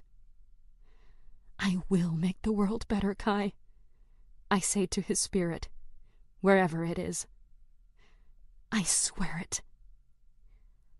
I stand there longer, my legs already cramped, my body tired. But I can't leave just yet. So I walk over to Corinne and Wit, who are talking softly as Varian talks to Thane. The Cardinal hadn't stayed for everything, but he'd come back this morning, apparently. I'm about to say something to Corinne when Thane's movement catches my eye. I turn to look at him. He's limping, a hand on his right side. The same spot where Jax wounded Crixus during the fight. I freeze as the pieces fall together. Kai was going to tell me something during the tournament. He recognized the Black Knight. Thane was the Black Knight. Thane is Crixus. And he murdered Kai. Chapter 26. The Cardinal. The realization burns through my grief, my sorrow, my pain, and fills me with rage, with the need for vengeance, for justice. Because it all makes sense. Thane was a ward of Varian's, because his parents were traitors. Crixus admitted his family helped Nephilim and died for it. Crixus used illegal means to accrue wealth. Thane possessed wealth most speculated he did not come by honorably or legally. Thane has always been ambitious and is a cardinal in the Catholic Church. He would be in the running for pope should the current one die. And Crixus wanted me to kill the pope. Thane hated Kai. He wanted him dead. Anger replaces my grief, fueling a new fire in its place. I storm over to Thane, who is standing with Varian and Jax. Corinne and Wit watch me. Other members of the Order are present, mingling. My grandfather is here. I unsheath Kai's sword. It hums in my hand as I hold it up. Cardinal Thane, Knight of the Fifth in the Order of Inquisition, I hereby publicly and with those present as witness accuse you of murder. There's a gasp as everyone stops talking to stare at me. Disbelief etched in every face. You were the Black Knight who killed Prince Kai. You are Crixus, the rebel leader of the Red Eagles who caused the slaughter of so many at the tournament festival. And you will pay for your crimes. Thane laughs. I think your grief is getting the best of you, girl. You don't know what you're talking about. Maybe you should go back to your room and cry over your boyfriend alone. I take a deep breath to stop myself from thrusting the sword through his heart right here and now. I saw you stab Kai in the heart. Varian walks over to us. What is your evidence? He asks. He fights like the Black Knight. Kai saw it, and I have videos to prove it. He's also injured in the same place Jax injured the Black Knight during the tournament. Varian looks at Thane. Lift your shirt. Thane smirks. Surely you aren't taking her seriously. Varian places a hand on the hilt of one of his swords. Lift your shirt, Thane. Thane sighs and lifts his shirt, revealing a bandage seeping blood on his side. How did you come by this injury? Varian asks. Thane drops his shirt and shrugs. During training, accidents happen. Varian turns back to me. We already had the Pope confirm the identity of the Black Knight. It wasn't Thane. That would be easy enough to lie about, I say. Thane wore the armor after another person officially registered. Varian is silent a long moment. My palms sweat, and I rub them against my cloak and try to slow my hammering heart. Take him into custody, Varian says. 2 Teutonic knights come over and handcuff him. Thane is still grinning. This is all just a big misunderstanding. Varian faces Thane, a hard look in his eyes. My family protected you, raised you, gave you every advantage we could. If Scarlet is right about this, you will pay for what you've done to my son. Corinne runs up to me as they take Thane away. She pulls me to the side of the arena, her eyes huge. What the? She stands, mouth agape. I can't even believe this. I figured it out when I saw Thane limping just now. Kai knew. He was about to tell me when everything happened. Are you sure? Corinne asks. Really sure? Yes, I say. Corinne nods. Then the orders will find him guilty. He will be sentenced to death. We will testify what we know. What if they don't? I ask. They will, she says, her face determined. The system isn't perfect, but it does work. Trust them to do the right thing. My father will never let Thane free for killing Kai. You can trust that, if nothing else. The trial is set for later today, and we all attend.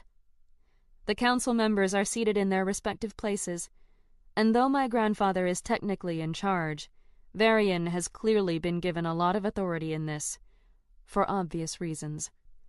Since I'm the primary witness, I testify first. With Evie's help, I show videos side by side of Thane and the Black Knight fighting, noting similar techniques and mannerisms used by each. I go through a list of all the reasons Crixus and Thane are the same person, and conclude by calling on Corinne to testify about his injury. She confirms that his injury is consistent with the exact injury the Black Knight received from Jax. Grandmaster Marion speaks up. The princess is correct. I would have a hard time believing Thane received this wound in regular training. It's entirely too coincidental. There seems to be no dissent in the order about Thane's guilt, and yet through it all, Thane has maintained his arrogant gloat as if nothing can touch him. Ragathon slams his fist into his podium. I hereby vote to convict Cardinal Thane to death for crimes against the orders and against the people. Varian matches eyes with his brother and nods slowly. I've studied the videos myself, Varian says. And I agree with Miss Knight. That is Thane fighting as the Black Knight. I second my brother's vote. Marion nods. I agree. Both my grandfather and Grandmaster Ella vote for his death. Corinne looks over to me, a sad smile on her face. She was right. Her system worked for us, and convicted the correct person with the correct and just punishment. Varian stands. I hereby declare that by the ruling of the Order Council, Cardinal Thane is deemed... The door to the private council chambers opens, and a Teutonic knight walks in holding a note he hands to Varian. As Varian reads the note, revealing nothing on his stoic face, my heart sinks. Something bad has happened. I can feel it. Varian is silent for a long time. So long it feels repressive. Finally, he clears his throat. By order of the Pope, our ruling is overturned, and Cardinal Thane is to be released without further prosecution or penalty. What? Ragathon rages at his brother.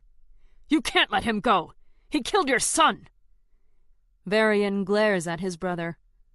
I don't have a choice. This goes far beyond any of our stations. He's a cardinal, and under the authority of the Pope. Thane smiles and stands, adjusting his coat. I wish I could say it's been a pleasure, but that would be disingenuous. I will instead wish you all a miserable day and take my leave. We all sit in stunned silence as Thane walks out of the room. I click on Evie and tell her to alert Zoran. I'm going to need his help. Corinne was wrong after all. This justice system is too corrupt to be effective. Sometimes justice has to come from the shadows. I leave quickly, ignoring a call from my grandfather, Corinne, and Wit. I have to catch up to Thane before he gets away, before I lose him forever. The rain is once again pouring down when I step outside the castle walls. It's a dark day, with heavy clouds obscuring the sun. I pull my cloak around my head and run into it, searching for Thane. I see him turn a corner and I follow, catching up to him several minutes later as he walks into the forest outside the castle. He turns when I get closer, his lips pulled up in a derisive sneer. What are you doing out here, girl? How did you get away with this? I ask, stepping closer to him. Get away with what? He says with a laugh. Didn't you hear? I'm innocent. You're not innocent, and we both know it. I put a hand on his arm and enter his mind. Memories flood me. I have to be sure. Before I do what I'm about to do, I have to be sure. Flashes of his life pass before me. I see him as a boy, playing with blocks in a mansion. Varian enters and informs him that his parents were traitors, and they were executed. Thane will live amongst the House of Ravens. He finds friends there, 2 brothers and a sister. But they grow older. Thane tests Zenith. His abilities are pathetic. He can summon a centimeter of flame above his fingers. Nothing more. He's a dud. Thane is told he is nothing compared to those he has grown to love. They are royalty, and he a son to traitors. Thane works harder. He achieves nothing. He begins to manipulate those around him for advantage. He creates the persona of Crixus and the Red Eagles. He accrues wealth and eliminates his competition under the guise of a rebel. As Thane, he becomes a knight of the 5th and a cardinal. As Crixus, he inspires people to follow him. He is no longer that weak boy. He knows better than everyone. They are children, and he must guide them. He will eliminate the Pope and secure his election. He enters the tournament as the Black Knight. He defeats all opponents. His plans go well, but he is still full of hate. Kai was once like a brother, but now he cares nothing for Thane. So Thane arranges for a vial of Kai's blood to be transported to an island and given to a dangerous creature. During the trial, Kai will die, and finally he will have revenge. Kai lives, but not for long. The memories fade, and I look into Thane's eyes. He doesn't know I've just seen into his soul. He shrugs my hand off of him. He wipes the rain from his face. Those in power need Crixus. He can do what they can't. I was never going to be prosecuted. I'm safe. Untouchable. You're not safe from me, I say, and I spread my wings as my eyes glow silver. You? I nod. Me. You can't take me alone, even with your wings. He holds up his hands as fire forms around them. Who said I'm alone? Zoran drops down behind Thane and strikes him in the head. The cardinal drops to the ground, and I stare down at him. You will be prosecuted for your crimes, I tell him. and you will be found guilty. Chapter 27. Justice. Is everything set? I ask Evie. It is, she says in my ear.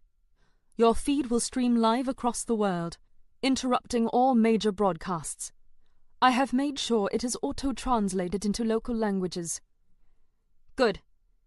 I check myself in the mirror to make sure I haven't missed any pieces of scarlet. But I'm all Nightfall.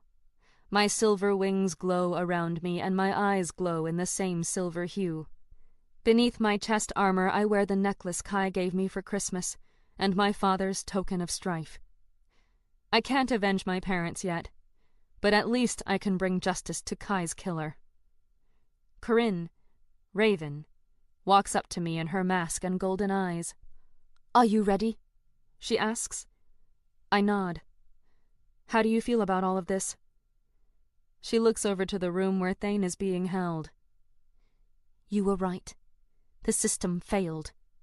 We need a new system, and I think Nightfall is the way to get it. She looks at me, her golden eyes unyielding. You have to be strong, unwavering. You have to show the people you are the leader they need. I hug her. Thank you. I step up to the podium on Diamond Mountain.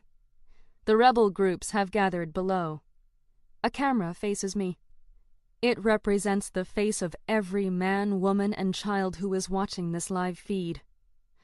I have to speak in such a way as to touch the hearts and minds of everyone listening to me tonight. If I don't, I will have failed all those whose lives were lost at the tournament. Thane is brought out gagged and handcuffed and placed on his knees next to me. Earlier today, the Council of Four Orders sentenced Cardinal Thane to death for the murder of Prince Kai of the House of Ravens, and for inciting rebellion and terrorist acts at the arena, and against the people of this nation, as leader of the Red Eagles. But that judgment was overruled by the Pope. I let my words sink in a moment. We live in a corrupt society, and it is my mission, and the mission of those who work with me, to fight that corruption, to bring peace and equality to everyone, to create an egalitarian society where everyone's voice is heard, and everyone's needs are met, and everyone's rights are respected. The Pope and the current world government would crumble under this system. They would lose their power, and so they fight it. It is in their best interest to keep us divided, to keep us afraid, to keep us as enemies.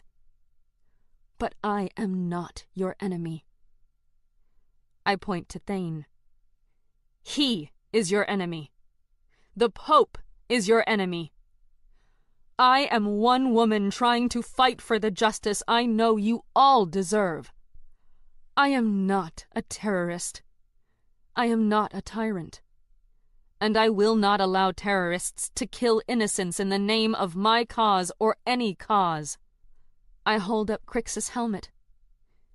This man tried to use me and my people toward his end, for his own political and financial gain, and he killed many in that pursuit. I commit to you now, today, that anyone who puts at risk the innocent, whether Zenith, human, or Nephilim, will answer to me. Terrorism is not the way to peace. Tyranny is not the way to peace. We must find a new way.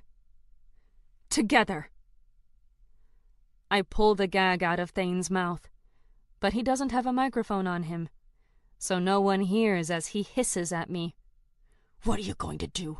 Keep me locked away forever? Keep me prisoner? I don't answer as I draw my mother's dagger. You won't kill me, Nightfall. You don't have the guts. I ignore his words. You will never be loved. And you... I pull the sharp blade across his throat.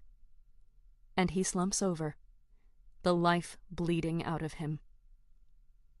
I take a deep breath and address the audience. You can join me, or you can continue on your own. But if you do it at the cost of innocent lives, this will be your fate. I toss Crixus' helmet to the floor and turn away. As I do, a chant rises through the mountain. Nox aeterna! Nox aeterna! It gets louder as I leave the podium. I smile sadly. They can't believe in themselves, but they can believe in me. They can believe in Nightfall. I walk up the center of the mountain as TR catches up to me. I clasp his hand in mine. You did good today, I say. I was worried the chanting wouldn't work, even with you starting it up. He squeezes my hand. That's just it. I never had a chance to start it. They did it on their own. Evie beeps on. Scarlet, the chanting has spread worldwide. TR and I walk to the edge of the mountain, where Trix, Zoran, and Raven wait for us. Show us now, I tell Evie. She projects multiple videos from all over the globe, each one displaying hundreds, thousands of people chanting Nox Aeterna and making the sign for the Nephilim in sand, on windows, anywhere they can. Zoran puts his hand on my shoulder. You've done what only the most successful leaders in world history have accomplished. What's that? I ask. United the masses to your vision. You've become their god, he says. I shudder. I don't want to be anyone's god. You shouldn't. He agrees. Humanity has a history of killing their gods. Chapter 28. Tyranny and Terror. It doesn't take long for my words to inspire action. We're in the war room talking about our next step when Evie interrupts us. Scarlet, I have messages coming in from many different rebel group leaders, all wanting to talk with Nightfall and join your cause. I look over at Zoran. It's working. They're making contact. Trix, can you start messaging the various leaders? Sure can, she says, smiling. How will we organize them? Zoran asks. Are you planning on folding them into the Dark Templars, or will you allow them to keep their own groups? I think about it for a moment. I think a little of both. We make it clear that if they want in, they have to commit to being part of the Dark Templars. But they can keep their names and missions, as long as those missions are in no way in conflict with ours. And they can act as branches of the Dark Templars. Tell them each group will need to send a leader here as a representative. They will be given a room and office and will be required to work with our team on any and all missions. No more vigilantes working alone. It all has to go through us now. I'm on it, Trix says. She and TR leave, and I notice them hold hands as they exit. It makes me smile. Zoran follows my eyes. Is that your doing? He asks when they are gone. I shrug. I just reminded them of what we're fighting for. And what is that? He asks. Happiness. Happiness? I thought we were fighting for justice, for equality. I nod. But why? In the end, isn't it all so we can be happy? His hand falls on mine. Scarlet. His eyes are intense. He stares into me. And then he removes his hand from mine and stands. I'll see about quarters for the rebel leaders. Likely need more people here. I laugh at him, the spell between us broken. You are such a hermit. He smiles at me. No, I just prefer more intimate gatherings. I smile back at him. You'll get used to it.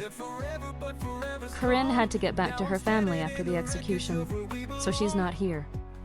I'm left alone with Carter, who hands me a life force and joins me at the table.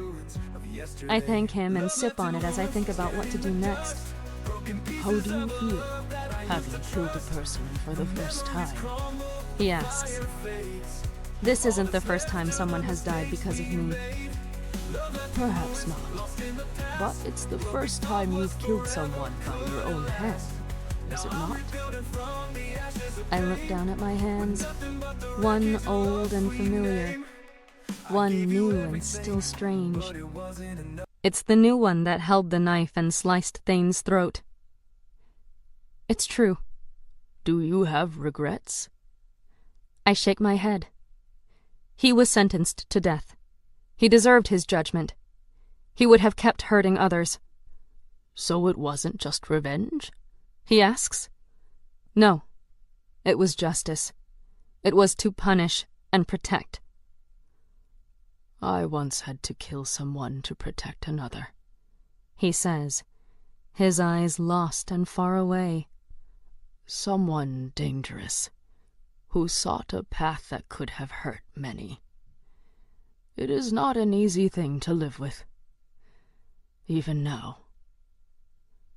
I suppose it should never be an easy thing to live with, taking the life of another, no matter how much they deserve it. He sighs and stands, picking up his silver serving tray. I suppose it shouldn't. It seems like entering another world when I return to Castle V and pretend to be just another initiate, after everything that's happened, after everything I've done. But I put on my scarlet mask, as I wonder more and more often who the real me is now. Is it Scarlet Knight? The girl who lost her parents so many months ago? Or is it Nightfall, the Nephilim with a cause? How can I be both? How can I be either? I'm losing myself to my roles, and it scares me. But as I sit with Corinne, Wit, Yaden, and Lana in our common hall, I feel for a moment like this could be real. Like whoever I am, whatever I'm doing, if I can just stay present long enough, it will be real. Or real enough for now. And maybe that's all we get in this life. The moment-to-moment sense of real. The now. So I enjoy the now with my closest friends, even if the scarlet mask isn't all of me. It's still me, and I can still be her. Are we still going to the party? Lana asks. The mood in our little group has definitely changed since Kai died.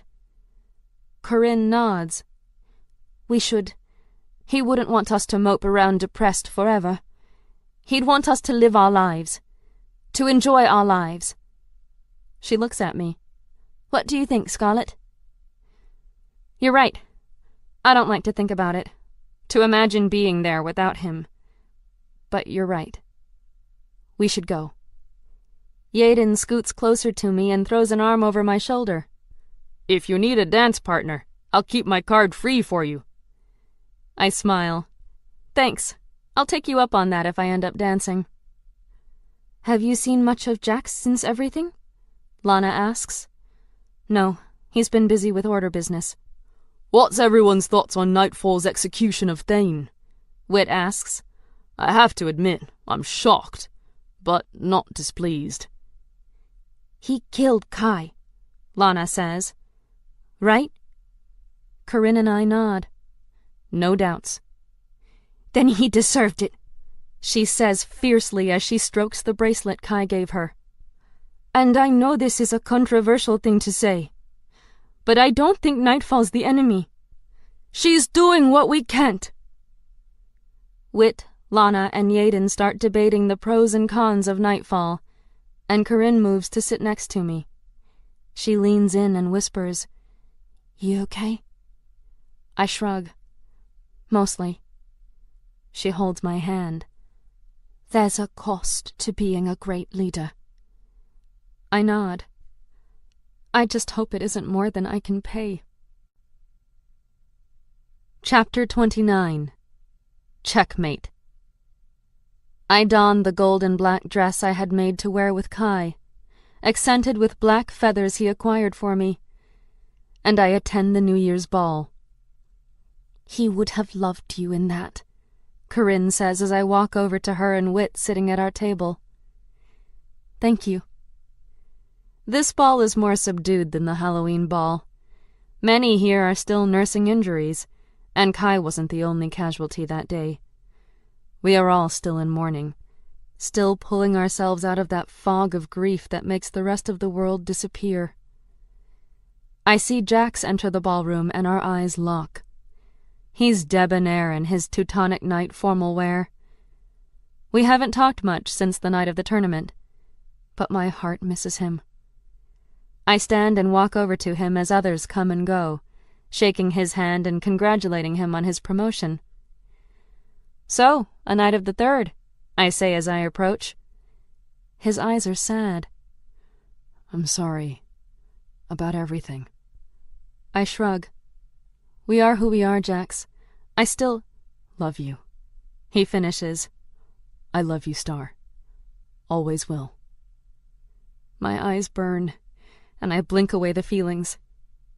Me too. I haven't known what to say to you, how to console you. I was jealous of you and Kai. But now... There's nothing left to be jealous of. But neither of us can say that. I never stopped loving you, I tell him. What I felt, for Kai, it didn't change what you mean to me. He reaches for my hand and pulls me closer to him. Will you dance with me? I nod and let him lead me to the dance floor. His arm slips around my waist and our bodies press together. I can feel his breath on my neck and smell the faint mint of his shampoo. Whoever we are, whoever we become, he's still my Jax. I hold him tighter, and we don't talk. Just move and feel and let the music sink into our bruised and broken hearts. He's still my Jax. He leaves me with a small smile and a bow. I can't stay, but I'll see you soon, Star. See you soon. I rejoin Corinne, and she and I walk toward the balcony door. It's a crisp winter night, the sky full of bright stars. A fresh coat of snow blankets the world around us. Nature's way of covering the blood, hiding the flaws of humanity until the seasons change and we are stronger. You still love Jax, Corinne says, as a statement, not a question. I nod. And Kai? I turn to her. I will always love him. The night of the Halloween ball, I chose Kai. Corinne nods, satisfied with that answer. Satisfied, I suspect, that while Kai was here, I chose him. I loved him. I didn't break his heart. I just killed him. I don't know how to live this life, Corinne says. She's staring out into the night, and I follow her gaze. Nightfall and my father are enemies. Nightfall and my uncle are enemies. One of them will die, won't they? Nightfall or them? I don't know, I say honestly. I don't want anyone else to die. She turns to look at me. But someone always dies in war. And this is a war, isn't it? It's a war that no one knows is happening. But it's real. Yes, I say. It's real. And you turned me into an enemy of my own family. Yes, I admit. I did. She reaches for my hands and holds them. But you did it to save me. To save my life. I nod, a tear running down my cheek. Yes. And I hesitate at this part, but I think she needs to know. I think Kai would want her to know. Kai knew. He knew who I was, and he still loved me. Her eyes widen. When? The trial. I had to reveal myself to save him. Now she's fighting tears. He still loved you?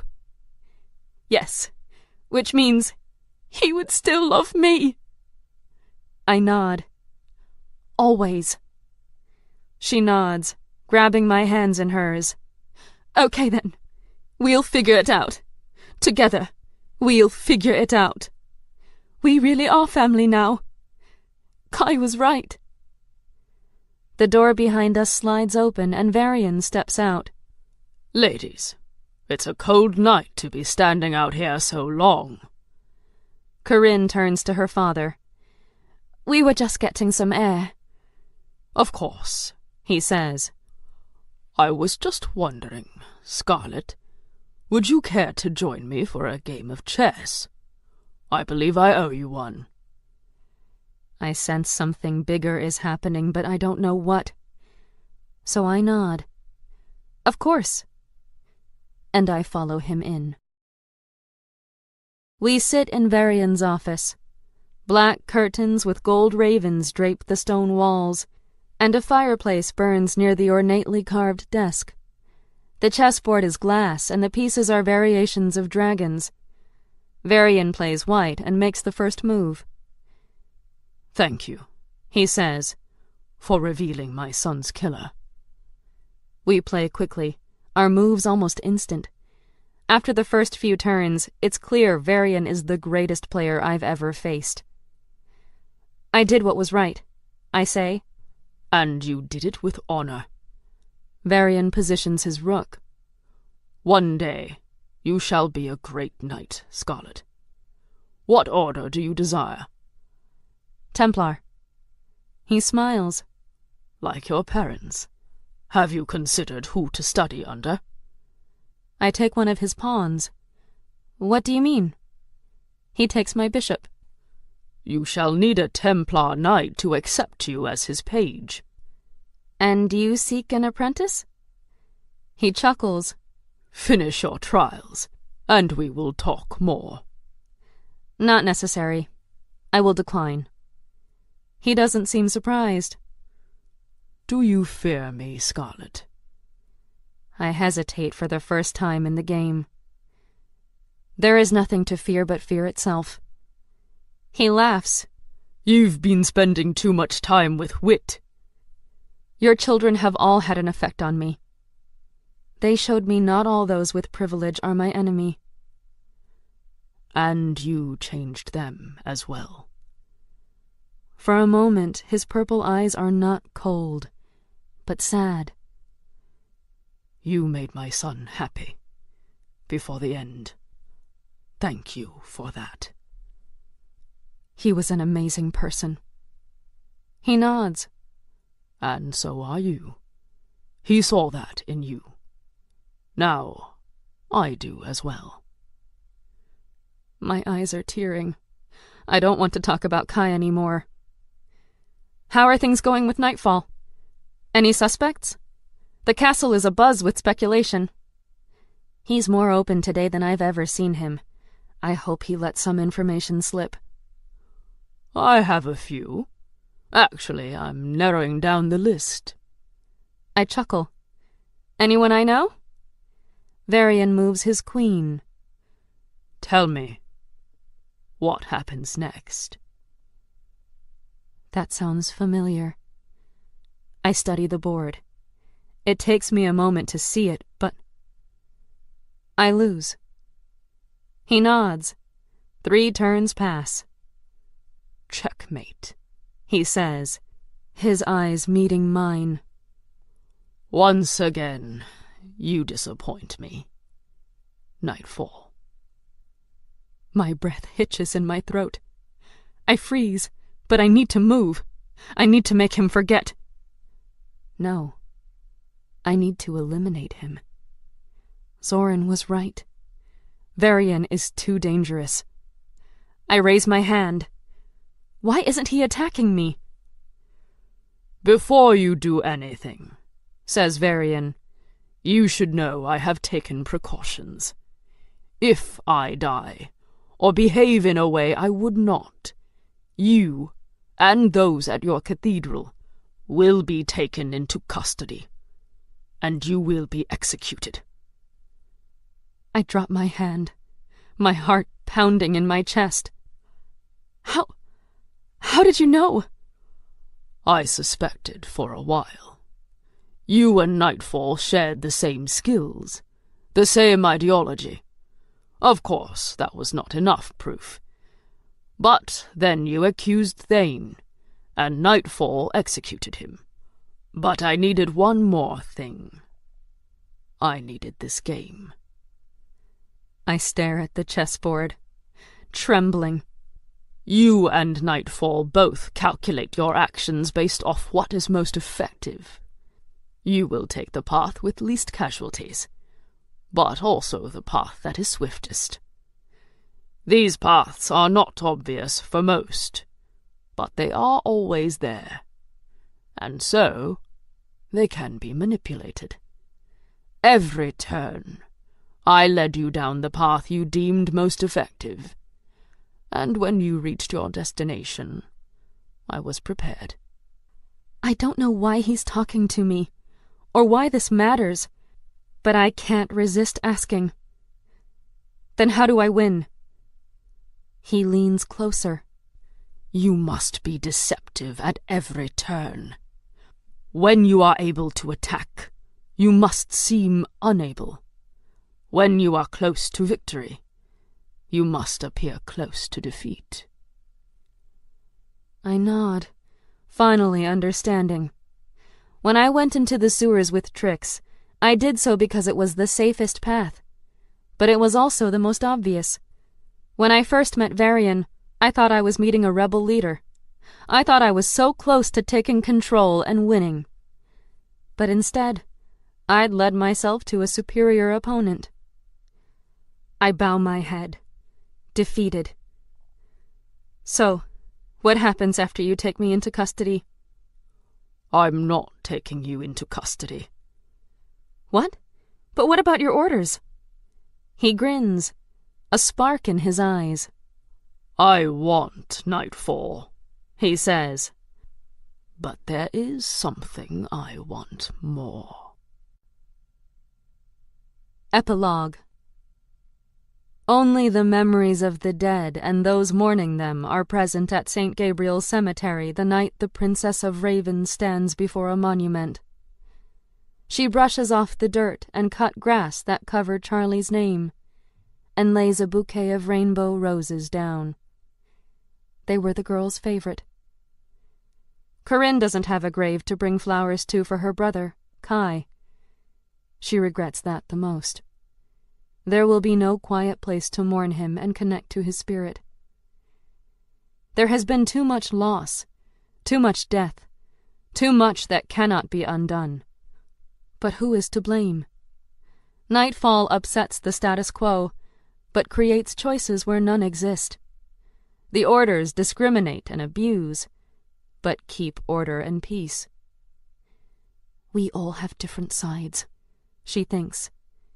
Is one more real than the other? Scarlet becomes the persona of Nightfall, just as she becomes the persona of royalty when she has to. Like her, Scarlet has different speech patterns and language, a different bearing when she turns into Nightfall. Lately, they've spent a lot of time together so Corinne can train and learn about her new skills. No matter her methods, Scarlet's heart is in the right place.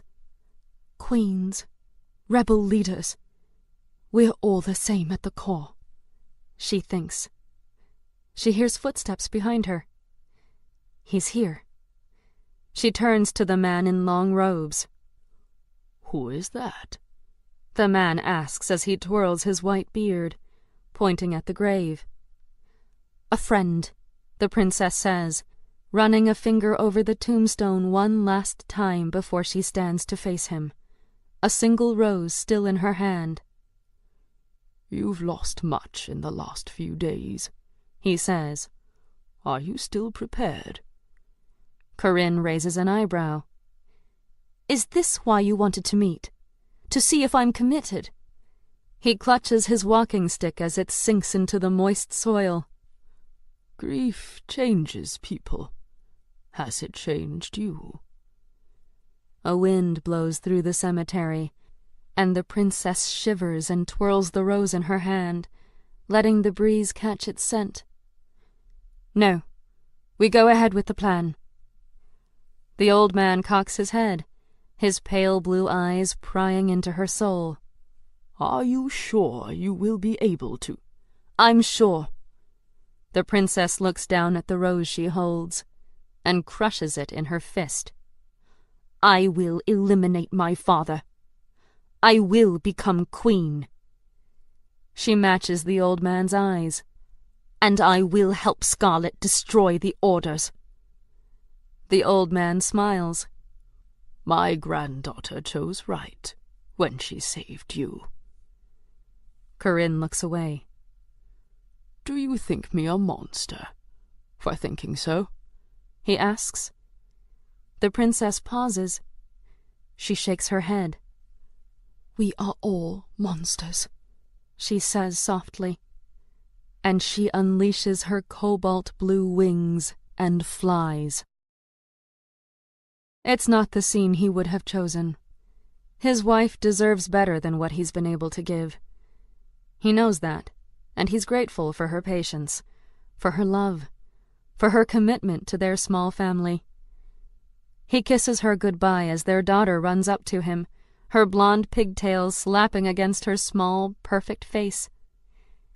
If his feelings for his wife are clouded by the pain of the woman he loved and lost, at least his love for his daughter is untainted, pure. She's the best part of him, and he knows it. He leans down to hug her. Daddy, look, she says. I found a fairy flower. Look how the colors change. She twirls the flower in her small fingers, and the colors shift from blue to purple to pink to yellow. It's beautiful, he says, just like you. She giggles and runs off, and he turns to leave. His e-glass blinks, reminding him of his appointment, as if he'd forget. He clicks it off and drives to the cafe where his brother agreed to talk. Varian is sitting at a table sipping a coffee when he arrives. There should be evidence of grief on the face of a man who just lost his son. Varian shows none. Ragathon sits across from him, and Varian smiles. It's good to see you, Ragathon. What do you wish to discuss? You know what I came here to talk about. How can you act like Kai's death means nothing? You treated him like garbage his whole life, making him feel worthless, and now that he's dead you act like he never existed. What kind of heartless monster are you? The false pleasantry drops from Varian's face, replaced by sorrow. You're right. I should have treated him better. I tried. I gave him my name, my status, every privilege of a prince. But he was your son. Of course you did. That didn't make you a good father, Ragathon says, his heart still torn apart by Kai's death. You are so blinded by your own hate. You never even saw it, did you? Ragathon's heart runs cold at the sneer on Varian's face. What didn't I see? He asks, his hands shaking. He was never my son, Varian says. He was yours. Kai was your son, and you left him and her before she could even tell you.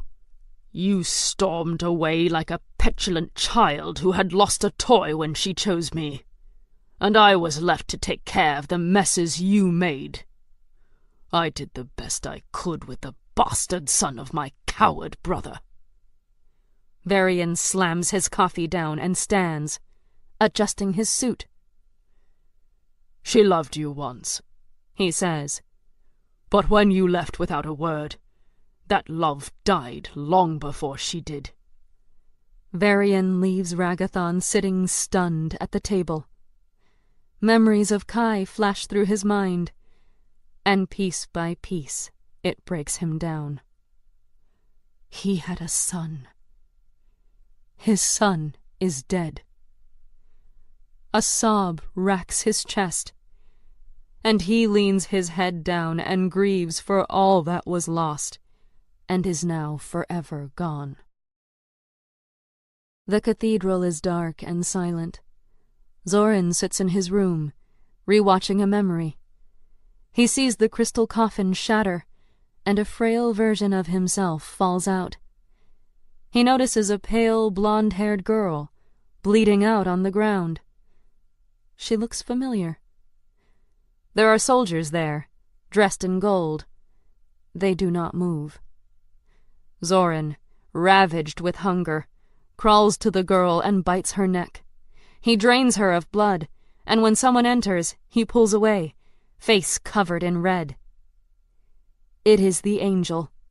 His wings shimmer gold and purple. "Hello, old friend," he says. Zorin's eyes are hazy. "Where am I?" "You were imprisoned. The Nephilim have been destroyed. You are the last." Zorin shakes his head. There is silence, and then he weeps. "I'm sorry." "What of Marcus and Violet?" asks Zorin. "They are dead." "No. They had to be killed. They were the ones who kept you prisoner." Zorin turns to the bleeding body. "And the girl?" "Their daughter." Zorin nods. He tears open his wrist and pours blood down the girl's throat. The angel steps forward. "No, you cannot save her. She is too dangerous." "She is innocent." The angel raises his golden sword. "I cannot allow her to live." "You will not touch her!" roars Zorin. The angel walks forward. His soldiers target Zorin with their guns. "I'm sorry, old friend, but the seals can never be unlocked." Zorin stands, stepping in front of the girl. He is weak from many years of slumber, but he is strong enough for this. "You challenge the Lord of Night?" The sky darkens, and black tendrils spread from Zorin. An unnatural wind rushes around him.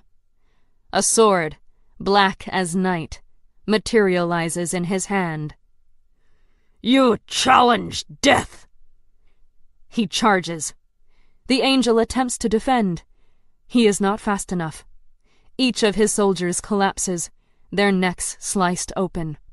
When the angel lunges to strike, Zorin slams into him, pushing them both out of the truck and into the sky. They struggle as they fly further and further, a spiral of gold and black. The angel pushes Zorin away and turns back for the girl. Zorin dives after him. He catches him and stabs the angel through the shoulder. They fall. The memory fades. "Why do you watch this?" asks Carter, standing in Zorin's doorway. Zorin turns to him. "They should not have died. The girl has far too much sway over you. She leads when it should be you." "I cannot," says Zorin. Carter sighs.